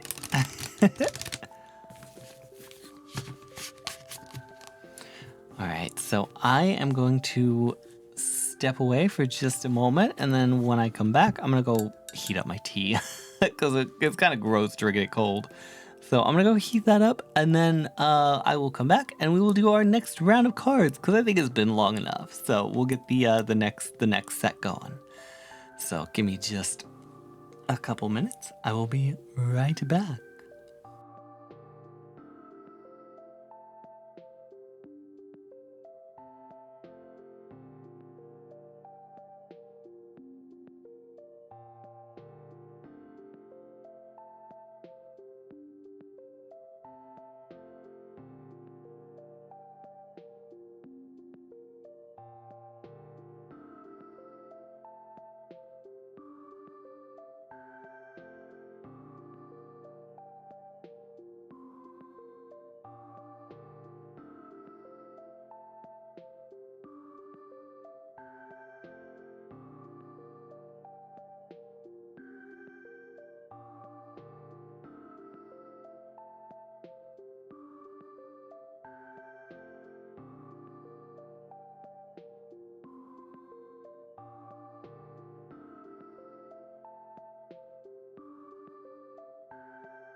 All right. Hello, everybody. We are back. So we are going to go ahead and open up the next set of tarot card redeems in just a moment. So just like with before, there's going to be 5 more that open up. There'll be 1 point each. So if you want to get ready, it will be in the area that the channel points are in. There will be I think it should already be showing where there's like pull a tarot card for 1 point. So I will add 5 more to that, and you'll be able to redeem them from there. So I'm going to change that real quick, and those should be available in 5, 4, 3, 2, 1. There we go. All right, so who we got? We got Nyx, we got Amy, we got Looney, we got Renegade, and we got Wolf the Reaper. Thank you so much for your redeems, much appreciated. All right, missed again. Oh no, Tycho, I'm so sorry. All right, it's all right. Maybe we'll do. I don't know if we'll do like another full set of 5. But we'll probably do some more at least. Maybe like 3 more, maybe 5 more or something after this. We'll see. We'll see. But hopefully there'll be something there for you. Just didn't believe in the heart of the cards. No!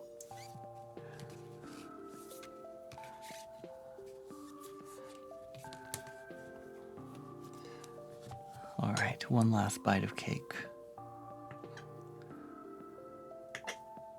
before we get into our divination.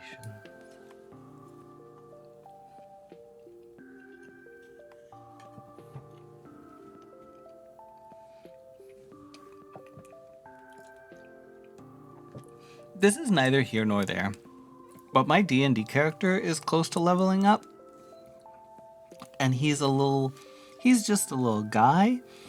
He's a little Circle of Stars druid, but I'm trying to kind of like the concept for him is like he is sort of he's very in tune with like the stars and like the cosmos, more so than being like a druid of Earth. He's more so aligned with like space and stars and that kind of thing. And I'm trying to like sort of make his thing is sort of he has like the lucky feet, and then there's like a thing with the Circle of Stars druid where they can either like subtract to enemies like saving throws, or you can like add to your allies like saving throws and attack rolls and stuff, or there's just sort of a lot of sort of like dice manipulation that he can do some right now, but I'm trying to get more for him, and I'm really conflicted about if I want my next level up to be in Wizard to get a couple of levels of Divination Wizard for Portent, and also to get him that one spell that everybody hates where you can make somebody re-roll a success. I forget what it's called. But then also the next level's Druid spells are so fun. Silvery Barbs, yeah, thank you.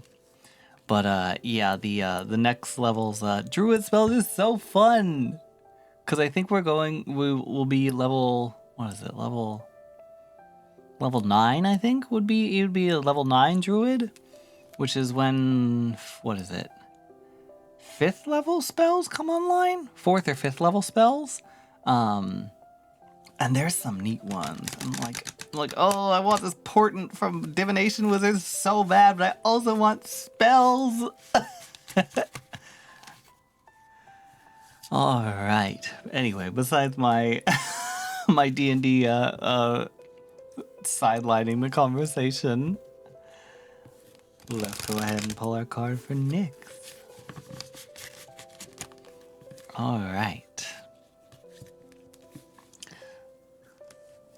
So, Nyx, your card is Justice. All right, so Justice is coming up a lot tonight, it seems. Like, I know this is a smaller deck, so you do get cards more frequently, but it seems like there's a lot of need for balance lately. So I think again, with the Justice card, it can kind of be one of two things. I think I kind of leaned more on one earlier, so I'll kind of go into the other. But of course, feel free to take whichever is more helpful for you. So justice can kind of be an internal thing because there is a lot of association with balance and fairness to justice. It's a little bit, both justice and temperance kind of touch on balance, but they're in different ways. Justice is very much more in a sense of fairness, whereas temperance tends to be like balance of things in moderation kind of thing. Having fun but not having too much fun, or doing the work that you need to do without doing too much work, that kind of thing is more temperance.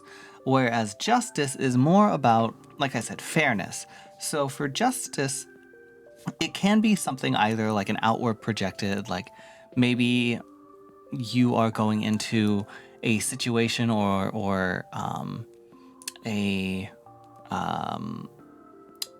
relationship with a friend or family member or somebody you know or something, and you're just sort of coming into this situation or whatever it is with not the maybe some baggage or some preconceptions that are sort of keeping you from fully enjoying the situation as much. And this is kind of what I went into earlier with justice, where in that case it's good to kind of take a step back and maybe try and keep a more open mind, whereas the other option is sort of more of an external thing where it feels, rather than that sense of balance being needed in you towards others, it's maybe something that you need to find that the outside is not providing you, that there is maybe some unfairness or imbalance or expectations being foisted upon you that are not fair to you. So I think with the Justice card, that can also be something to keep an eye out for, like with just being aware that sometimes people are coming into a situation kind of with what I was talking about before, where they're not necessarily giving you the fair chance that you deserve, or maybe a situation where you're being overlooked or something like that. So it could be kind of an either or situation. It's really kind of, I think, up to you to discern where this sense of balance that the Justice card calls for needs to be implemented. In the case of it being a more external thing that's being acted upon you, it's never a bad time to advocate for yourself. So I think that's a really important thing to do. If you feel like you're being sort of slighted, looked over, I think the Justice card is really a sign of standing up for yourself and what you feel like you deserve in a situation isn't a bad thing, we have to do that sometimes, because it's because being overlooked or somebody, maybe not coming in with the best of intentions isn't always necessarily done with malicious intent. So I think there's a lot of just kind of calling the situation to the attention. A lot of the time, I think that alone can really start to help resolve things. Just because people can't know that's, how you feel if they're not, I was going to say if they can't know that if they don't know that. Why is my English not working tonight? But no, they can't, maybe know that you feel that way if you don't express that to them and give them the chance to make things right. So I think it's, it's an important thing to, like I said, kind of advocate for yourself in that situation as well. But There's your card, Nyx. Justice. Thank you so much for the redeem. Yeah, of course. Posture check. Thank you, Shigster. Much appreciated. I was getting a little crunchy. Lyra, hello. Hi. It's good to see you, Lyra Blep. I love that emote. It's so cute. Hi. Welcome in. Most of my knowledge about Arcana cards, the Persona games. Even that it's not that much. Yeah. That's like a where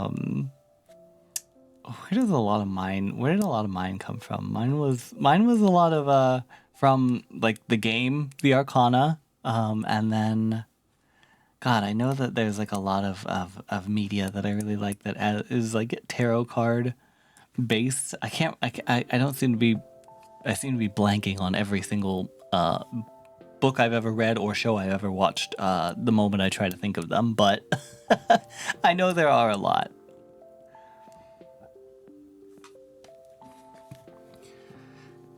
I just like a nice little tarot themed thing. It's fun. It's like the tarot sequence book set. Love that series. I think that's such a good series. All right, so who we got next? Cardcaptor Sakura, actually, yes, that as well. And let me see something, actually.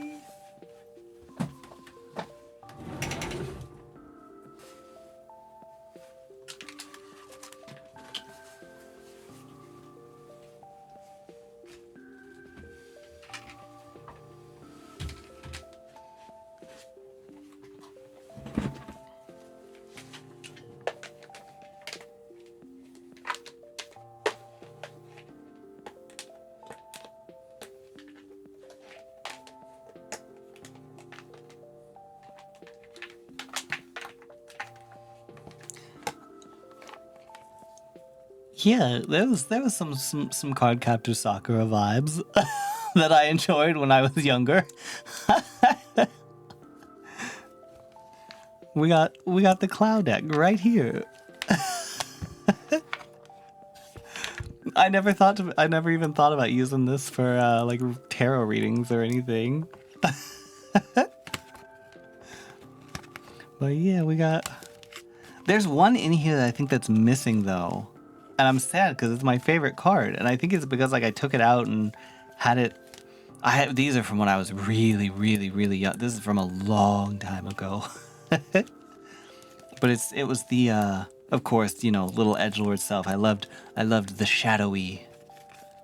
And I think I like probably put it in like a binder for like and had it on like the cover of something, and I think I just lost it. So I think the shadowy is missing.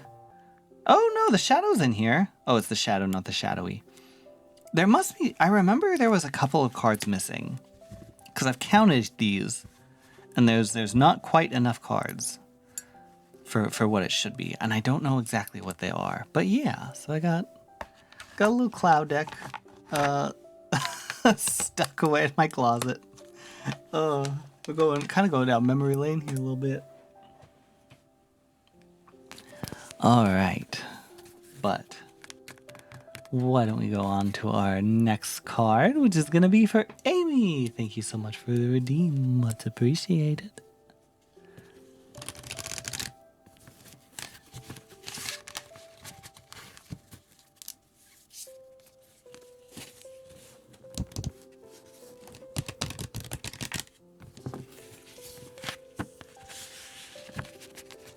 Here we go. All right. So, Amy, your card is going to be the Ace of Pentacles. So, the Pentacles are sort of the card of Earth. They symbolize sort of the more material in the world. So, here we go. There's definitely like an association with nature. But there's your demon boy. So the Ace of Pentacles, like I said, a lot of earth, nature. There is like some association with because the pentacles are also known as the coins in some decks. And so there is sort of a wealth or monetary sort of aspect to them as well. With the Ace of Pentacles, sort of the aces are always sort of this there's almost they almost remind me a little bit of like the sort of meaning of like the Fool in the major arcana. The aces feel a little bit like an equivalent to that within the suits for me. And the Fool is a card that's very much about like new beginnings. It's about like a fresh start, or like the day one of an adventure, you know. And so that's kind of how I interpret them. With the Ace of Pentacles, so it's sort of the this beginning of some association with like the material, or with wealth, with the world, in a very physical sense. So I think with the Ace of Pentacles, there is, especially with the card, you can see there is sort of a silent contemplative sort of feel to it. You know, it's somebody sort of sitting on their own, they're out in nature, which, you know, I think traditionally is something that a lot of us would kind of feel like there's some sort of like a aspect of like connecting with yourself. And so with the Ace of Pentacles, I think they're probably what the I guess if I was like making a recommendation based on the card, I think that there is a lot of good that can come from really having clarity and purpose in what you're trying to do. And I think especially like in terms of, I think this would probably be more suitable for speaking in terms of sort of the monetary or the wealth aspect of the Ace of Pentacles, where I think that the Ace of Pentacles really symbolizes like a lot of planning in terms of finances or business or work, jobs, like things that are traditionally sort of associated with money. It's a really good time to start planning.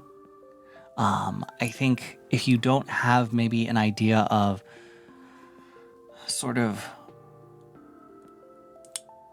what you want or where you're wanting to go with things, it feels like right now is sort of high time to, you know, of course you don't have to figure them out right away, but it's a good time to start figuring those things out and start just having those thoughts in your head of like, okay, where am I wanting to go with this? You know, what is sort of my 5-year plan, I guess. I think the Ace of Pentacles really gives me a feeling that it's a good time to kind of connect with yourself over your goals, both, you know, long term, short term, and figure out kind of where you want to go with things. And you know, it doesn't have to be like an exact guidebook of, you know, every little thing you want to go, but just having an idea of what your goals are and what you want to move towards can be really helpful, especially, you know, writing it down and having that sort of solidified can often make a pretty big difference in it can really be the difference between feeling like you're sort of lost or unsure of where you're going and having some actual concrete goals and things that you know you want to head towards. So that would kind of be the overall recommendation, I suppose, from me, would just be kind of start focusing on goals right now, especially those related to jobs and work and what you want to do, that kind of thing. This is a really good point to give that some extra thought lately, I think.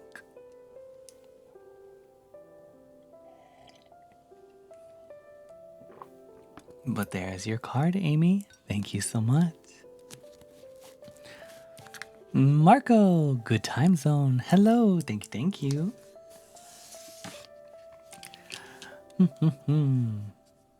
Also, Skaldic, hello, it's good to see you.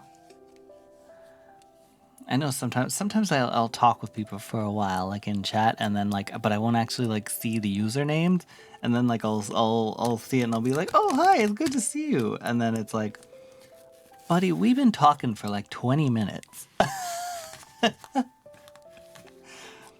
I just don't always read the names sometimes. So if I ever, if you're ever here and I say hello to you and we've been talking for 45 minutes, that's just how it be sometimes. All right, so Looney, it is your turn for a card up next. Had to chase a cricket out of my room. Ooh. I used to really, I've never loved bugs, but I was always okay with them. Other than, like, I know spiders aren't technically bugs, but or insects at least. But as I've gotten older, it's kind of like gone the opposite way of how it should have, really. Like, I used to not be like nervous about bugs, but as I've gotten older, I've gotten more nervous about bugs. Even crickets and stuff, I really don't like finding them. Like, I mean, I can deal with it because, you gotta. There's no other option really sometimes, but it's not my favorite. Insect adjacent for sure. All right, so Looney, your card is what is that, the Empress? Yes, the Empress. So, here we go. Here's a little up close. So the Empress is very much a card that is associated with,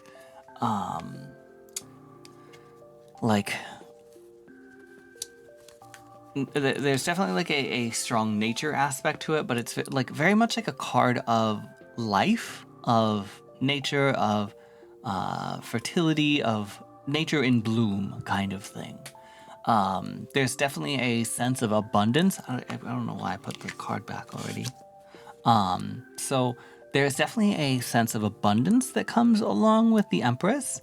So I think with the Empress, I think one thing that comes to mind a lot of the times is just kind of don't let it go to waste, I think a lot of the times when we have a lot of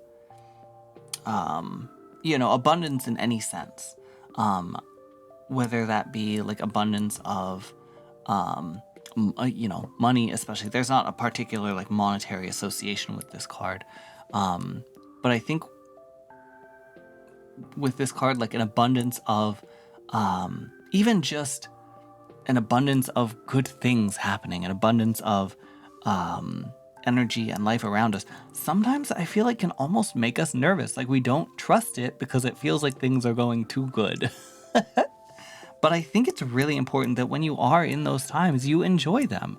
So I think maybe if there has been some stuff that you've been hesitant to let yourself enjoy, if there's been some hesitance to really sort of, I suppose, like surrender yourself to just to life a little bit lately, I think maybe maybe just pulling back and relaxing a little bit and just letting yourself enjoy the things that you want to enjoy, I think is really probably a good strategy right now. There's sort of a sense of, when life throws some not so great things your way, you kind of just gotta roll with them. There's no other choice. But for some reason, when life throws us good things and opportunities, so we don't always want to, we think about like the what ifs or why I shouldn't do this or all of that. And I think maybe we tend to kind of psych ourselves out and talk ourselves out of happiness that is available to us. So I think maybe kind of I feel like surrendering yourself sounds like a bad a bad phrase, but just kind of giving yourself permission to enjoy that abundance and good things in your life right now might be really helpful for you. But yeah, so surrender, yeah. So that would be that's gonna be your card. Looney is the Empress. And Taiko, I just saw your request to see this card up close. Here you are. There you go, Taiko. He is very pretty. I like his little crown and his horn ornaments. And I'm always a sucker for a little flower boy. What is a pretty wood smooch? Absolutely.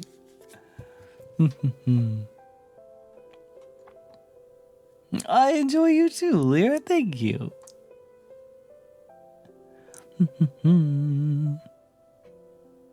What was this deck called again? I truly don't remember the name of the deck. I think it was literally just like... So I know the person that made this deck also made a deck called... Did they make a deck? I think they did. I think I have it. I think they have a deck called the Angelic Arcana as well. And so I always just call this my Demon Boy Tarot deck. Let me see if I can find the creator for it.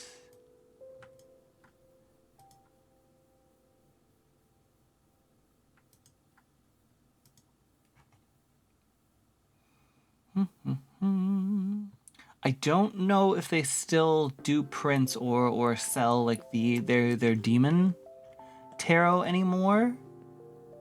So I don't want to promise anything. But here is their Etsy. Just in case you want to take a look. But that's the creator. I think they... Yeah, I think they also go by Crimson Chains or Ink Junk Art.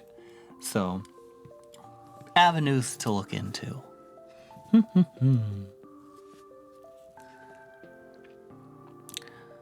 Let's see. Oh, no worries, Amy. Yeah, so yeah, there was we did pull your card and read through it.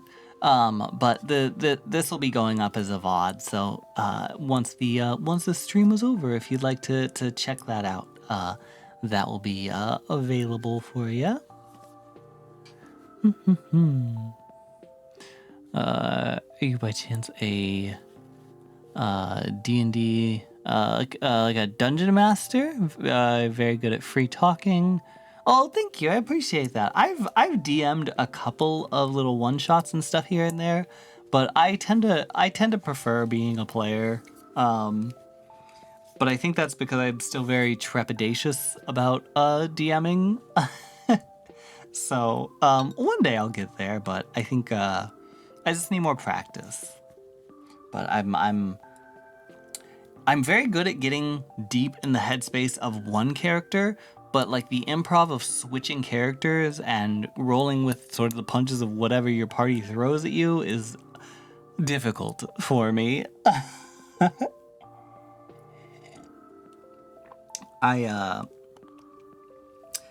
said, I think I'm pretty okay with getting into like the headspace. Like I have a character right now who has just sunk his pale little fingies in my brain and is not letting go. I've got a it's not actually for Dungeons and Dragons. It's another system that I love called Worlds Without Number. And I have a little like necromancer priest, who's from like a cursed forest kind of area. Other people call it a cursed forest. He doesn't call it a cursed forest. It's a holy forest to him. And I actually just I really love doing his voice, and sometimes I just kind of slip into it when I'm talking at home because he has this sort of Russian, like Eastern European kind of thing. and it's just a very fun voice, and he just lives in my head and rattles the bars to try and come out as often as he can. But because his name is Yanukovych Fyodorovsky, but he normally just go by Fyodor. It is the Yanukovych Fyodorovsky. After too many letters, is a bit of a mouthful to say.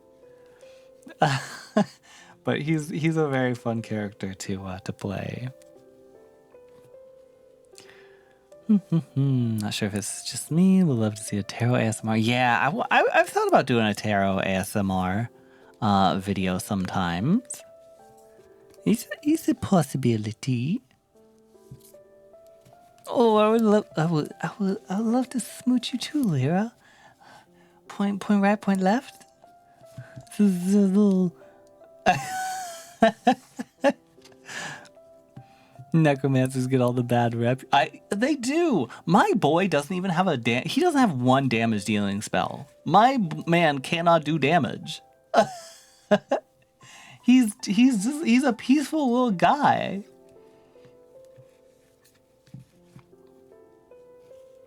He just wants everybody to get along.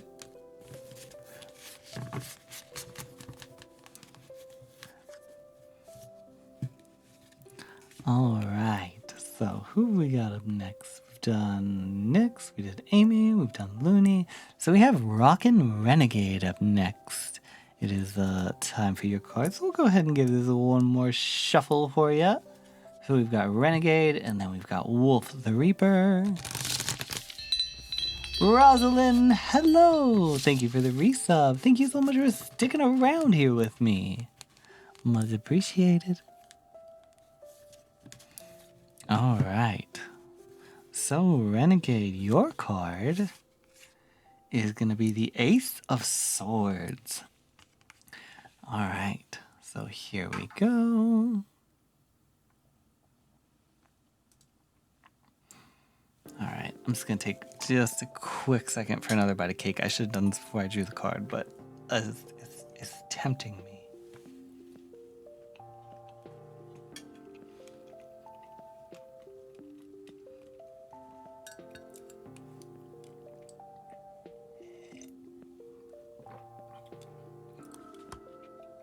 All right, so the Ace of Swords. So swords is, like I said before, every suit has sort of an associated element. So the element with swords tends to be air, and there's a sort of cerebral nature to the suite of swords. It's very much like a very in your own head kind of card set. It has a lot to do with like intellect and reason and judgment. There is definitely a sense of sort of like justice as well, with the truth with the swords as well. That sort of, I think fits well, especially if you're kind of coming with this sort of some of the imagery of like the crown and sort of a knightly kind of approach to the swords as well. I think it definitely can fit as well. So with the Ace of Swords, now this picture is worrying, yeah. So I think on first viewing, this can be a bit of a worrying image. But I mean, if you look a little closer at like the expression, it's not a worried expression. It's not a pained expression. I think you have to like really kind of look at some of the details of the card to get past the main imagery of showing the sword up through your head, which admittedly a bit of a strong image. But so with the Ace of Swords, again, going back to that whole idea of the aces being sort of this beginning, this starting point, the kind of taking that cerebral nature of the swords with this starting nature of the aces, it's sort of a card of ideas, of sort of clarity on how do you, why are my words failing me so much today? I'm out of practice. I haven't done this in a little while. But no, yeah. So, very much about fresh ideas, fresh opportunities, and I think that kind of much like with a lot of the aces, it's really it to me it always sort of comes across as a sort of a chance. It is sort of a starting point or a turning point. Maybe not quite as drastic as some of the things like maybe the Fool or the Death card or the Tower card, like in the major arcana. The minor arcana I think can be a little more subtle. They don't represent quite as much the drastic shifts in life, but I think they can point a little more towards the possibilities and what's open to you. And so I think right now the Ace of Swords feels like there is some idea or opportunity that is maybe if not available to you, maybe one that you are in the process of creating, or that there is something in your head that I think that maybe you should develop a little further. I think that a lot of times, when we have ideas and stuff, it's easy to be very critical and be like, oh, this is dumb, this wouldn't work, etc., etc. But I think giving yourself a chance to think through some of these things and to really try them, and not just run them as a thought experiment for yourself, but to actually let these thoughts develop into actionable processes, I think is something that will really contribute to a lot of opportunities coming up in your life. So I think if there's anything you've sort of been holding back on or repressing in terms of ideas or directions of things you've been thinking about, I think now is the time to really kind of let your mind run with those things. I think there's a lot of development that can come out of that for you. So yeah, that's kind of the some of the main stuff with the Ace of Swords. But there's your card, the Ace of Swords. Thank you so much, Renegade. I appreciate it. All right. Roll and fail and saves on your performance checks. I really do be. Which I mean does fit. I always have to I always tell people my career. I truly think if if I had a stat sheet for my IRL stats, my charisma is not good. Which is not good for a sorcerer. That's a bad dump stat for a sorcerer. But he's all right. I've never considered myself a very charismatic person. I play a charismatic person on TV, but charisma is not my strongest stat. An 8, yeah, that's honestly, I think I've probably said exactly that. My charisma is like an 8. But I think, what do I think would be I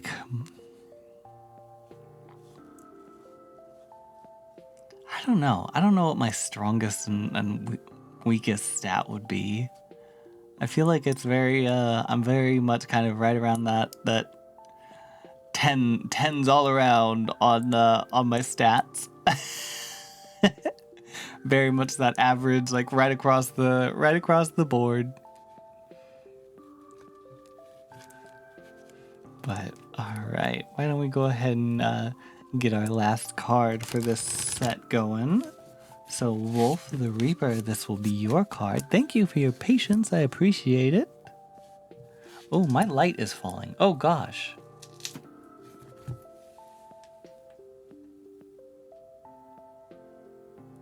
Okay, so apparently I need stronger double-sided tape.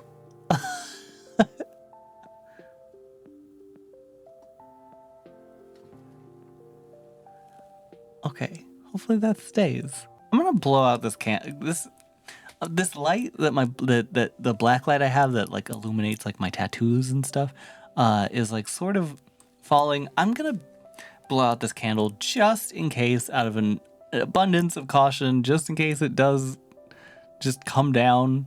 I don't want it knocking over a lit candle.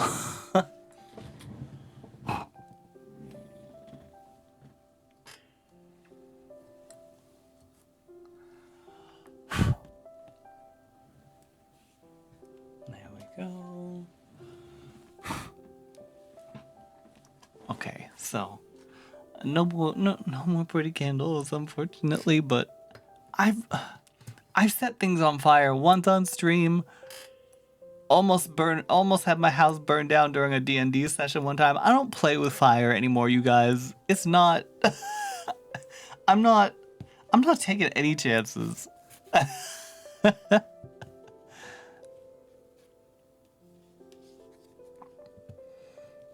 All right. So let's go ahead and get that last card for you, Wolf the Reaper. We can't have a time sync on fire midstream. Yeah.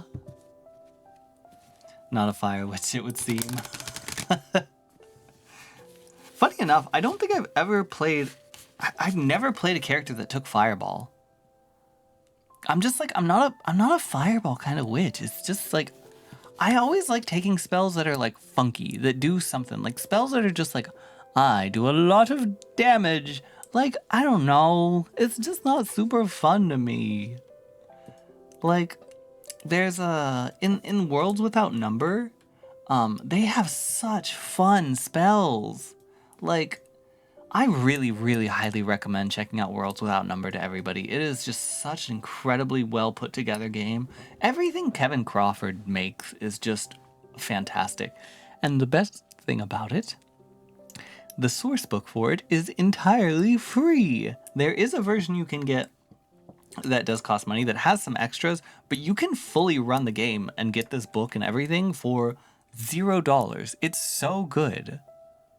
It truly is crazy how much content that this man just is like, have it, please.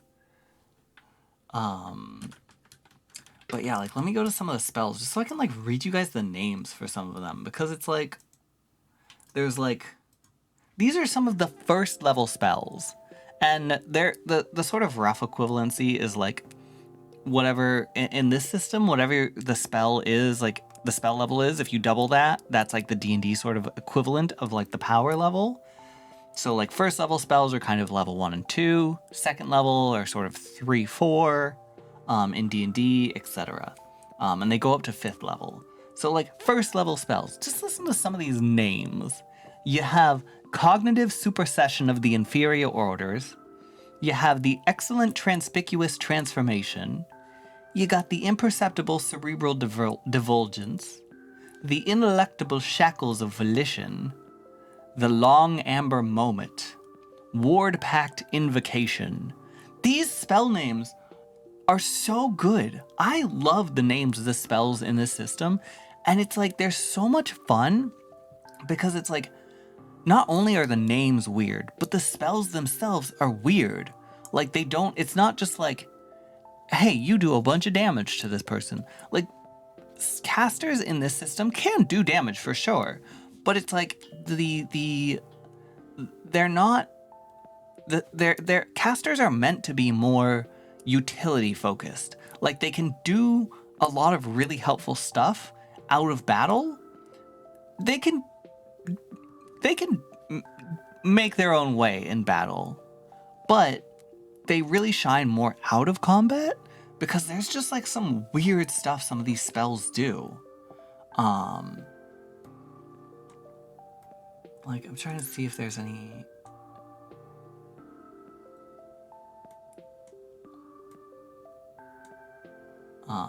It's just like a lot of like divination spells, like, I don't know. It's just a very fun system, and I think the magic in this system is like some of the most fun magic that I've seen in any game that I've played.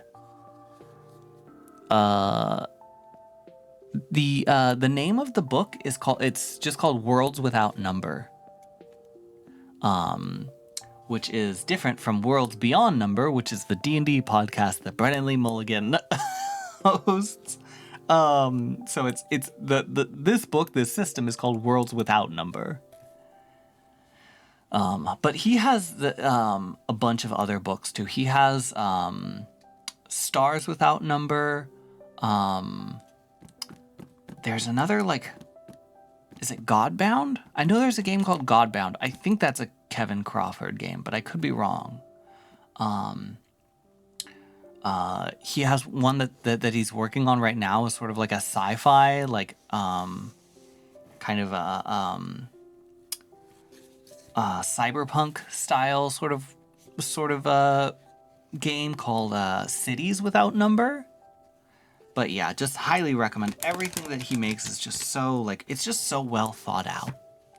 It's like there's just enough complexity to give you like a really rugged, robust system to play, but it's not like overcomplicated. Because I think some of these games that people make kind of feel like they're just complicated for the sake of being complicated, which I don't particularly enjoy. But all right, Wolf has waited long enough for me to pull this card. I'm so sorry, Wolf, if you are still here. Let me go ahead and get this for you now.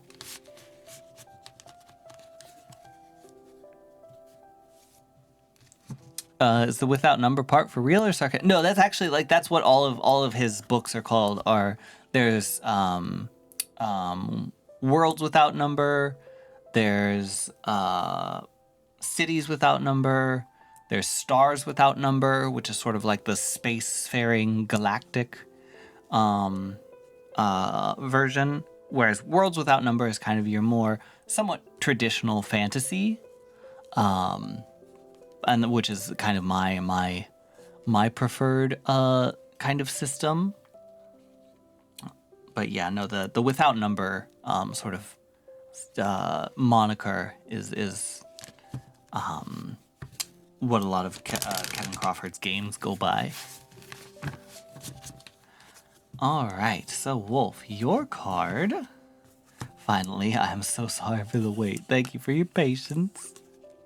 Your card is Justice. There's really a lot of justice that needs to be happening tonight, isn't there? So Justice is sort of as we've discussed a little bit. It is the card of balance. There is sort of a sense of fairness to the Justice card, which I will show you up here. So with the Justice card, there's a couple different ways that you can interpret this. And so there's one where perhaps you are coming into a situation or a relationship with somebody, not necessarily like in a romantic sense, but just in general, in terms of coming into a relationship, like a work relationship, family, friend, etc., where maybe you are kind of coming into it with some preconceived notions or something that's coloring your view of what you're coming into, and I think maybe is keeping you from giving it a really fair shot. And it's maybe not something that you even mean to be doing or anything, but it does feel like there's maybe something there that is keeping you from enjoying or really benefiting from the situation. Perhaps like just kind of stepping back and tweaking sort of your own thought process and just kind of balancing those scales, so to speak, could be really beneficial. That's one way to interpret it. Another way is kind of what I believe I had discussed with Nyx's Justice, where it can also be a sense of imbalance that is being directed towards you rather than maybe originating from you, where instead of maybe getting the recognition that you deserve for a certain achievement, or for just really something that you've done that's being overlooked, or just in general you are being sort of overlooked and not tended to lately. I think it's really important to advocate for yourself, because in some situations it's really the only way that that's going to get fixed. Because I think a lot of the times, I don't think anybody, for the most part, is really ever purposefully overlooking people. It's all just sort of kind of inherent subconscious bias that we tend to walk into situations with. And I think advocating for yourself is really important, because I think a lot of times when people know that you feel that way, then they can kind of change how they're acting, or take your thoughts and your feelings more into consideration. Whereas if you never speak up about it, it's going to be hard for them to know, or hard for them to find out that you've been feeling that way. So I think advocating for yourself is something that this card is really a strong proponent for. If you're feeling like if you're feeling maybe a little overlooked lately, and it's hard because that kind of does put you down. It doesn't always put you in the best headspace when people aren't acknowledging your achievements and your effort, and what you've been doing. But I think it's hard, but it's better to, in the long term, to end up advocating for yourself and getting some of that recognition and everything, rather than just kind of steeping in that sort of pit, and not ever really being able to feel like you can do anything actionable about it, So those are probably the two I think most important things that I think you can really examine with the judgment card is, are you giving other people a fair shot? And then if you're not being given a fair shot, speaking up about it is a really important thing. And there's our 5 cards for that set. So I think we'll take another little snack break, and then we'll probably do 3 more, I think. We'll kind of do a quick final 3. We'll have a little slice of cake. Maybe finish this off.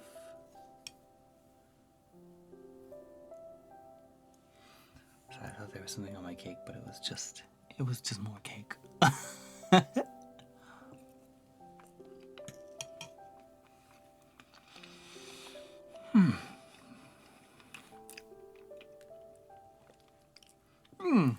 Nick, thank you for the posture check and the stretch. Much appreciated. I could very much use both right now. Ay.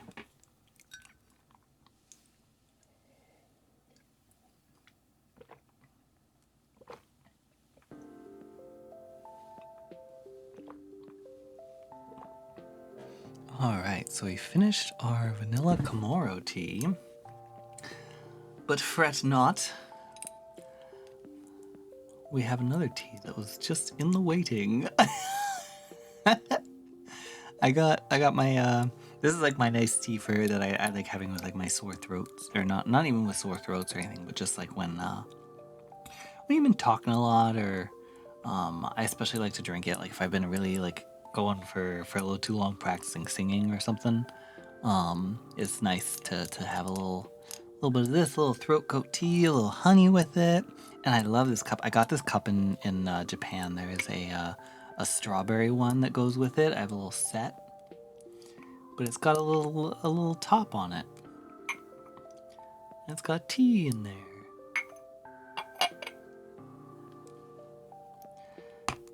But I think it's very cute.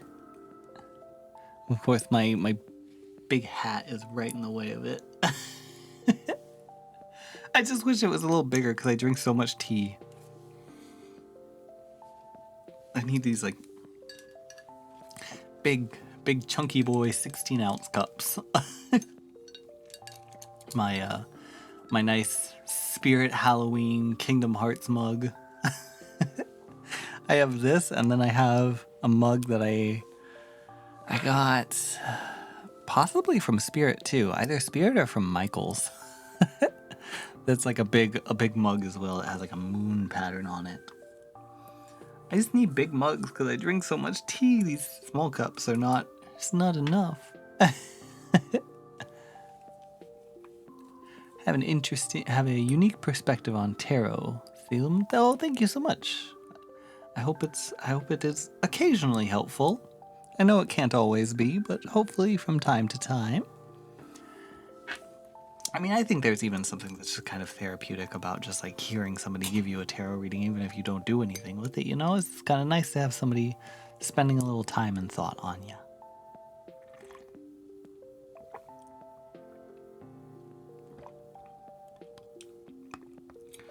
All right. This is also not, it's been sitting here for a couple hours, so it's like, I mean, I wouldn't expect it to be warm, but it's, it actually is kind of nice being a little colder. It's kind of like soothing on the throat. Imagine making a routine to make your Riggs hat comically bigger and bigger. I used to have some pretty silly redeems. I had one that turned me into a Pepto-Bismol bottle. Let me see if I still have that. Let's see. Do I still have a...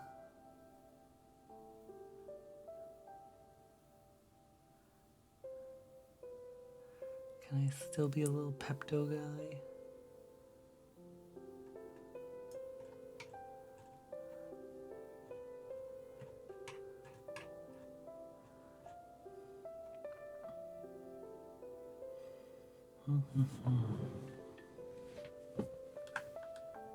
Hey, we still got it. I didn't know if this was still here or not.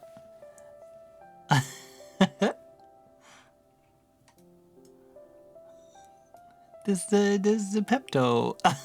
It's the Pepto redeem. I can't even remember what spurred this. It truly might have just been the fact that I'm just a pink little witch. Oh.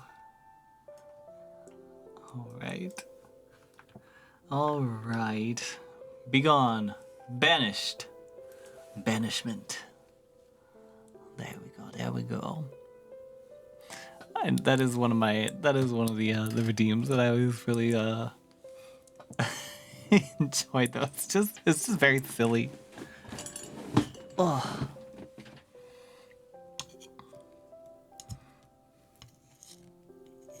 Oh, I don't want that much frosting. That is too much.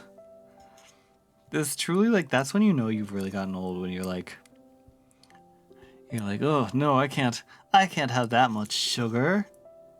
Although even when I was younger, to be honest, I never really liked, you know how a lot of times you get like birthday cakes and stuff, and like the cake is this thick, but then the frosting on top is also this thick. I never really liked that, even as a kid, to be honest. Like, it was always kind of too much.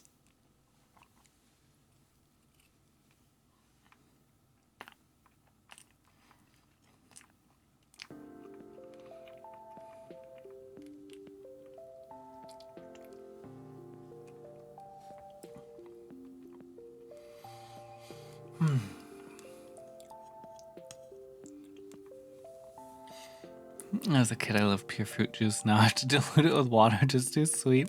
I always had I always kind of clowned on like friends of mine for doing that in like high school and everything. But when I was in Japan, like there was one time I was just really craving apple juice. I want some appy juice, you know? And so I went to get some. And this was like, things in Japan normally are not that sweet, you know? Like, and this was sort of a recurring problem I had, is like I always like, I wanted to go get like chocolates or desserts or something. And it was just never quite as sweet as I wanted it to be. as my filthy sugar-saturated American palate was hoping for. But there was one time I got some appy juice. This was there was a mountain of sugar that must have been put into this apple juice. It was I have never been somebody who diluted my juices in water. Like, I'm always like, there's a joke, you know, there's nothing wrong with it, of course. But I always just I had always clowned on friends of mine for doing that. Just like, sort of in that sense of like, can't handle the full fruity flavor. The winter will cull the weak. Kind of, just like that kind of a sense of things, you know. So the shame that I felt mixing water into that apple juice to make it palatable, I was like, what's become of me?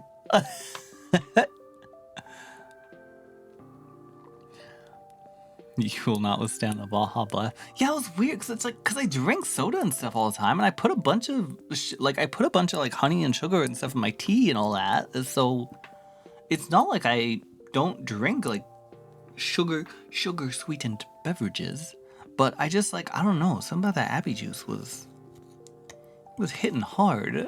My appy juice was hitting hard. Oh my gosh. Who let me on the internet?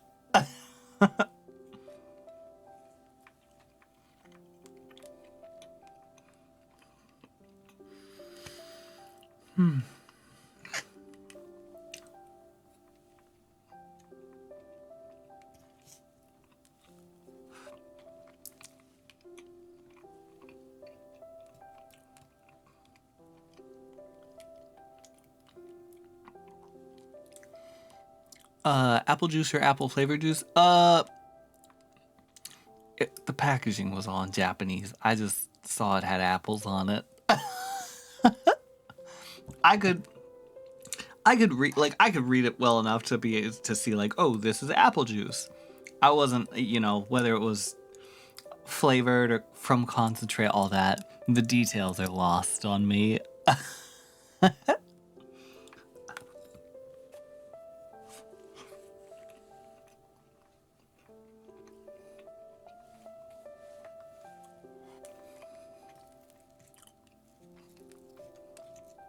I don't want any of this frosting. I just want the Oreo. Just trying to get all the frosting off.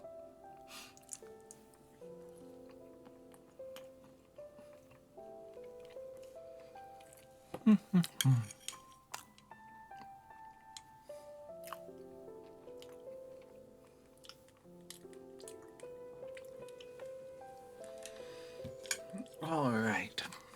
Cake demolished.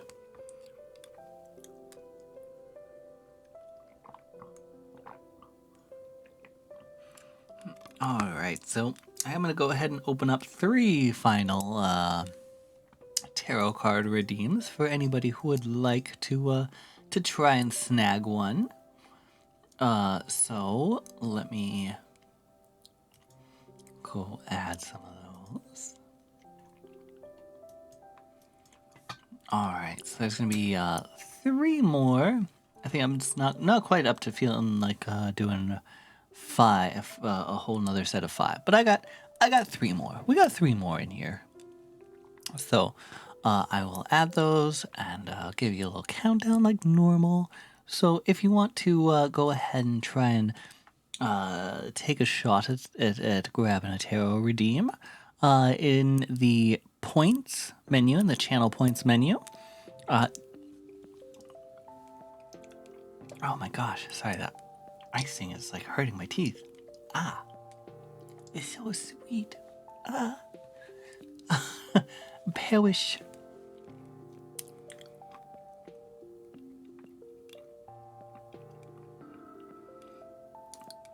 Oh, there we go. Okay, I think that's better.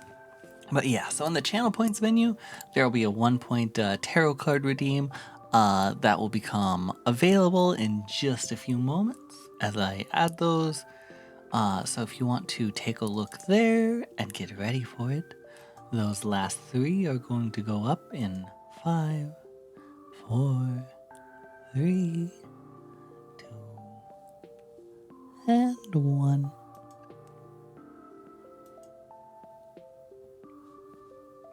Hey, all right. So we got our final 3 redeems. We have Edison, we have Nutmeg, and we have Tycho. Nice, nice, nice, nice, nice. You got it. The last pull. Oh, I'm so sorry, Skaldic. But I'll be doing this more often. I think maybe, if not weekly, maybe bi-weekly or something like that. You know, I would like to, I think these are fun. And I feel like the problem I always have with streaming is like, I start doing stuff, but I only do it like once every like couple of months. And I need to do it more often so I can just build up a routine. And once you kind of get the momentum going, you get into like a groove and more practice and everything, then it's like really easy to just kind of keep going. You can really like coast once you get yourself started. It's just I'm not very good at the getting myself started on a routine kind of part. That part's the issue for me. But so, ideally, these will be happening much more often in the near future. And hopefully not always at 1 a.m. 1 a.m. Pacific, 4 a.m. Eastern. All right, so we'll give this one more shuffle for you, Edison. And then we'll get you your card.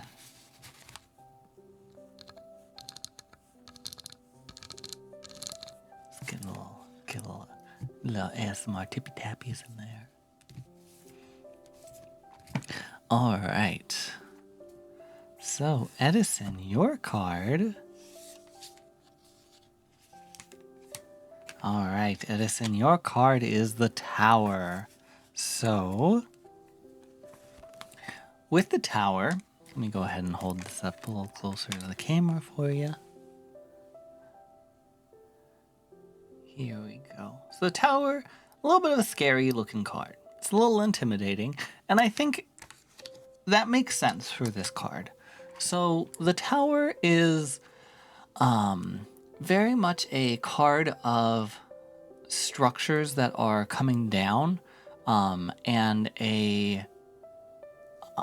there's sort of, if you've heard sort of anything about like the Death card in tarot before, where it's sort of a the end of one process and the beginning of another. You know, it's sort of like the renewal of cycles. I think the Tower is like that, but it's just in a little bit of a different sense. The Tower is really about the sort of removal of processes and of what's the word I'm looking for here? Structures that are not serving you well. And I think this, actually, somebody just in chat earlier was talking about this. I fully apologize. I have the memory of a goldfish. I cannot remember who it was that was saying this. But I think the Tower can even be a card, as like what they were saying was, if I'm remembering correctly, of sort of guidance to work on dismantling these structures and patterns in your life that are not serving you well and that are not working well for you, and really analyzing what it is that you need. What sort of structure, what sort of things in your life do you need for you to have the stability that you need? So with the Tower, there's definitely sort of an inference of a transition period. There is sort of going to be a period between this pulling down of structures that are not good for you, that are not serving you well, and these new structures that are going to be a better. They're going to provide a better service to you in your life in the structure and the stability that they add. But there is, sort of this transition period between going from one to another, where it sort of suddenly feels like almost the worst option. Rather than good structure or bad structure, you have no structure. And that's kind of what that transition period feels like. It's definitely a period of feeling a little bit lost, which you might have been in lately. And I think there's some aspect of having some trust and faith that that's not going to be something that lasts for forever. But also in kind of like, again, whoever the just incredibly intelligent and wise person who said this in chat earlier, there is some sort of aspect of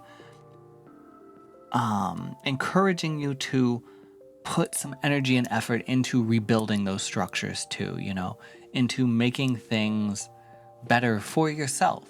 And that can be really hard. And it's not even necessarily always the building those sort of structures and getting that stability in your life that necessarily is the hard part.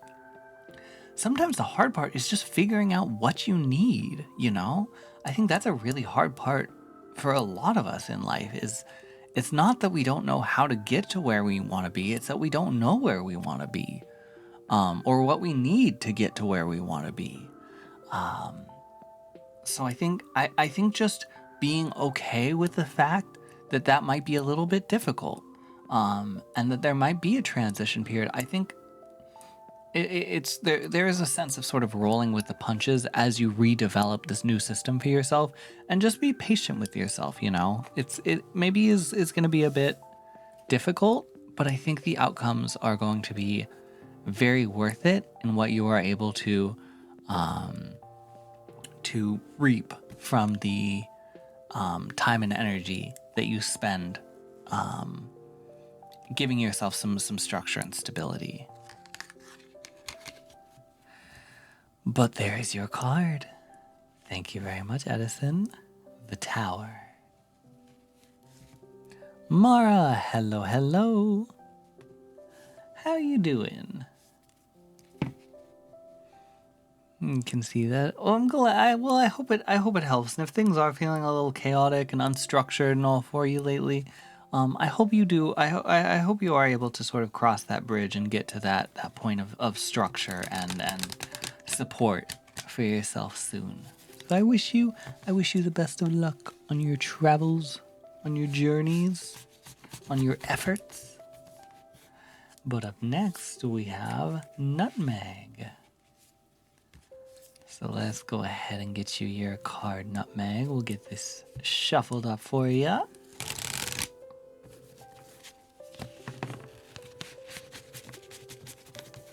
Here we are. All right. Feeling one more cut. All right. Nutmeg, your card is the World.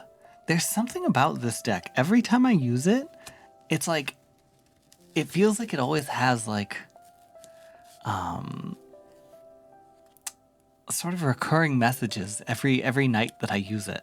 Like, it's not like it's the same cards from like one session to another, but it's almost always like whenever I use it for like a full stream or something, like it almost always ends up being like this, like a few cards that kind of consistently come up. So the World is going to be one of those tonight, it seems. So here is, if I can get this centered. Here we go. There's your card, the World. So the World is kind of, as I mentioned earlier, I apologize if this starts to be a bit of a sounding like a broken record. But so the World is very much about wholeness, about completion, and I think what I sort of always, a lot of cards feel like they are kind of giving advice to me, is the best way I can put it. Like, it's less of like a, this is what you have and this is what's coming to you kind of thing. Because I think really, speaking in those terms, I do feel like I tend to fall back on that, but I don't like to fall back on that, if that makes sense. I think it's a much less helpful way of thinking of tarot, is just thinking of them as a divination of what's to come. I think it's much better to use them as a tool to spur some thought and some perspective on situations that you might be in. So with the world, like I said, the world is kind of really centered around topics of completion and wholeness, and sort of achieve. There is some sort of a sense of achievement to it. So I think for the world, when I see that come up, a lot of the times to me it feels like somebody is coming close to attaining a sort of wholeness of some kind. I think to me it feels like there's something that somebody maybe needs like a little bit of a push to get to. I think there are a lot of times where we give up on our own ideas, even if we've gotten really far along with them. I think we start to second guess, and we judge them prematurely. It's sort of like when you see like an artist, sometimes a picture or a drawing just looks bad. Sometimes it looks really bad while it's in that development process, but you really just have to give it time to finish. Once you've added all of your, it's hard. You can't look at a sketch and say like, oh, like, I hate this, it's not even worth finishing. Like, I think a lot of the time things are always worth finishing because you can't always see, how that rendering is going to add to like the beauty of an image, when it's sort of in process. We judge it solely on the step that it's at and not what it could be. And so I think that with the world, I really recommend kind of, if there's anything that's felt like it's been a little frustrating, like you feel like you're giving, like you've been feeling like you want to give up on something, or maybe there's a project you've sort of recently dropped, or that's just fallen by the wayside, even not on purpose, but just life has gotten busy. I think now is a really good time at reflecting on some of those things and really seeing if maybe there are some worthwhile ventures that you maybe have either, like I said, have even just gone by the wayside, or maybe that you've given up on a little bit too early. For sure, this is said with no judgment, because I am for sure one of those sorts of people who will get like partway into a project and then just be like, no, I don't think this is a good thing anymore. I don't think this is a good idea. And then I give up on it. And it's not a good habit of mine. But I think that's exactly the kind of thing that the world is talking about. Where there feels like there's a recommendation to really push through on things that you're working on. Because I think you're closer to a finish line with them than you might think. Oh yeah, nutmeg. I feel that right there with you. Well, I hope hopefully this gave you a little bit of inspiration to reconsider it. And I hope if you do decide to do that, if that's what you feel is the best choice for you, that it works out well. I know this reading isn't for me, but I can't help but relate to it as well. Well, if it helps, I think that's a good thing either way. Alright, so thank you, Nutmeg. Much appreciated. And finally, last but most certainly not least, we've got your card, Tycho. So we'll give it a little shuffle. Get some of that Tycho energy in there. Yeah, of course. Happy to Always happy to give a reading, Nutmeg. Alright, so Tycho, your card is the Ace of Swords. Like I said, it's just like it sort of gets caught. This deck feels like it gets caught on certain messages. So, the Ace of Swords. I know, I always hope it's going to be the Wheel of Fortune whenever I'm pulling a card for Tycho. I think one time I did pull the Wheel of Fortune for you, Tycho, didn't I? I thought so, but I could be wrong. But yeah, so the Ace of Swords, here we go. So, the swords, as kind of we talked about a little bit earlier, the swords very much a suit of air, of ideas, of sort of cerebral is a word that I really associate with it. Very much about what's going on in the mind. So, with the Ace of Swords, very much about like the aces really have this like kinetic energy to them about starting, about beginnings. So I think the Ace of Swords feels to me like very much like a card of ideas. There's definitely like a potential that feels like it is imbued into the Ace of Swords. And so I think with the Ace of Swords, it really just makes me feel like it's a good time to start sort of manifest. I know manifesting is one of those words that gets used to the point of sort of losing any actual impact or meaning. But I think it's a good card to signal sort of manifesting some ideas that you had, you know. I think that a lot of that if there's anything in particular lately, like anything new that has really been on your mind, maybe kind of trusting that intuition would be a good direction to focus your time and energy on. You know, especially if there's, like I said, if there's been something that's really kind of got its little fingies in your brain lately. I think trusting that is there for a reason could be something that's really helpful and really important for you. In terms of just letting yourself kind of develop that, even if you know, just running with it as a thought experiment and seeing where that goes. And just allowing yourself to have that idea and possibly kind of run with it. And like I said, just seeing where it goes. Again, like there's a lot of potential, it feels to me, like in the Ace of Swords. So I think that is about it. Like I said, just main recommendation is just kind of trusting, you know, I think a lot of times we're focused on getting out of our own heads and trusting, you know, your gut or whatever.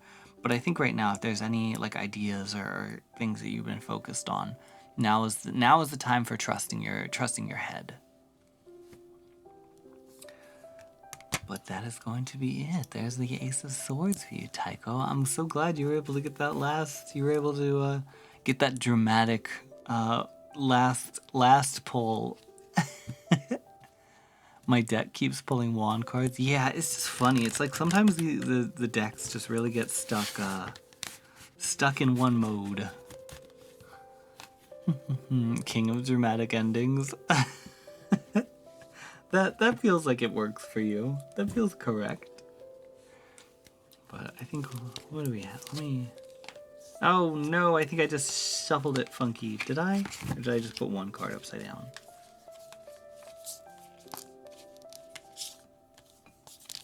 Okay, I didn't shuffle it funky. I thought I did. Let me see if I can find Tycho's real card real quick.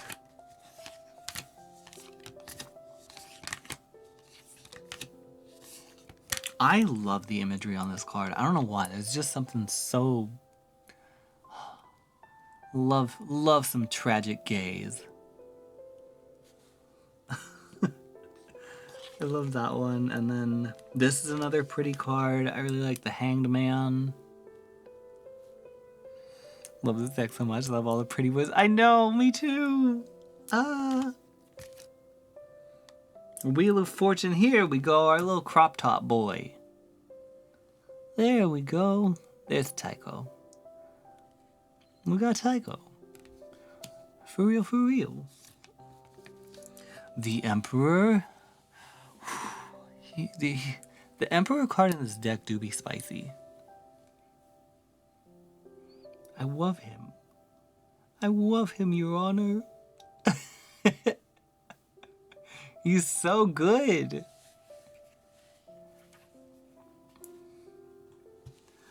Alright, so we got the Emperor. I do think the Devil card in this one is really cool too. The Devil. The Chariot, also a spicy boy. Love him. I wish I had like my extra. I don't have my other lights on, so you can't really see these cards very well, but.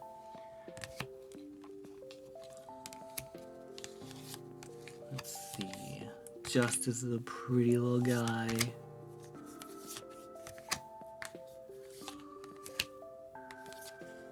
The Hermit. Also love. I always say for, oh, jeez.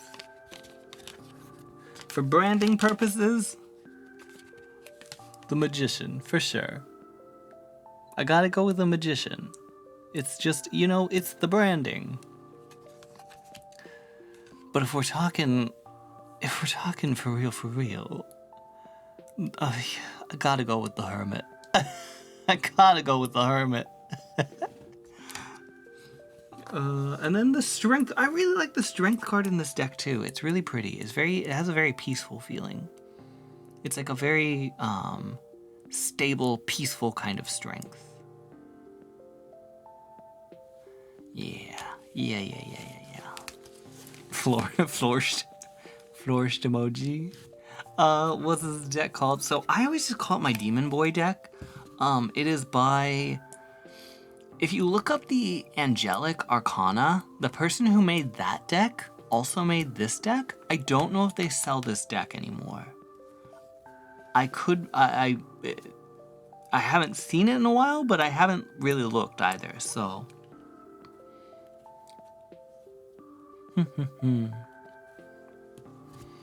Just shuffled my deck to see if I would get a wand card, and I pulled the Hermit. I be casting my silly little spells, influencing your deck from afar.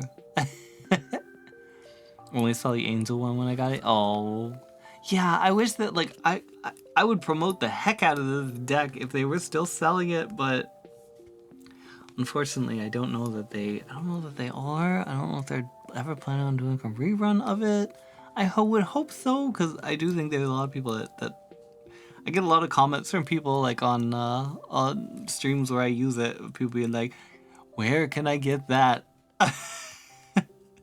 Because I think originally it was a Kickstarter, if I remember correctly. But I could be wrong on that. I could be wrong about a lot of things, you know?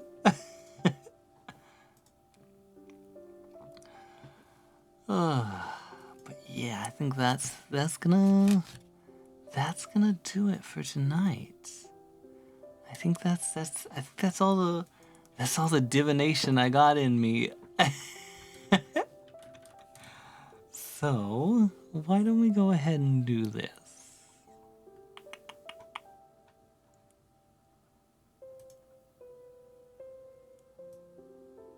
Why don't we go ahead and do this?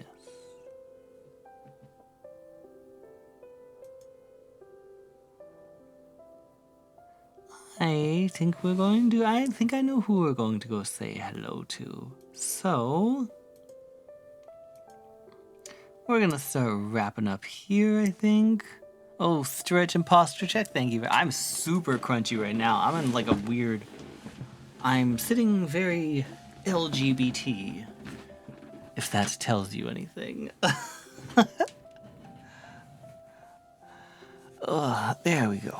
Uncrunched and stretched. Oh, yeah. Thank you.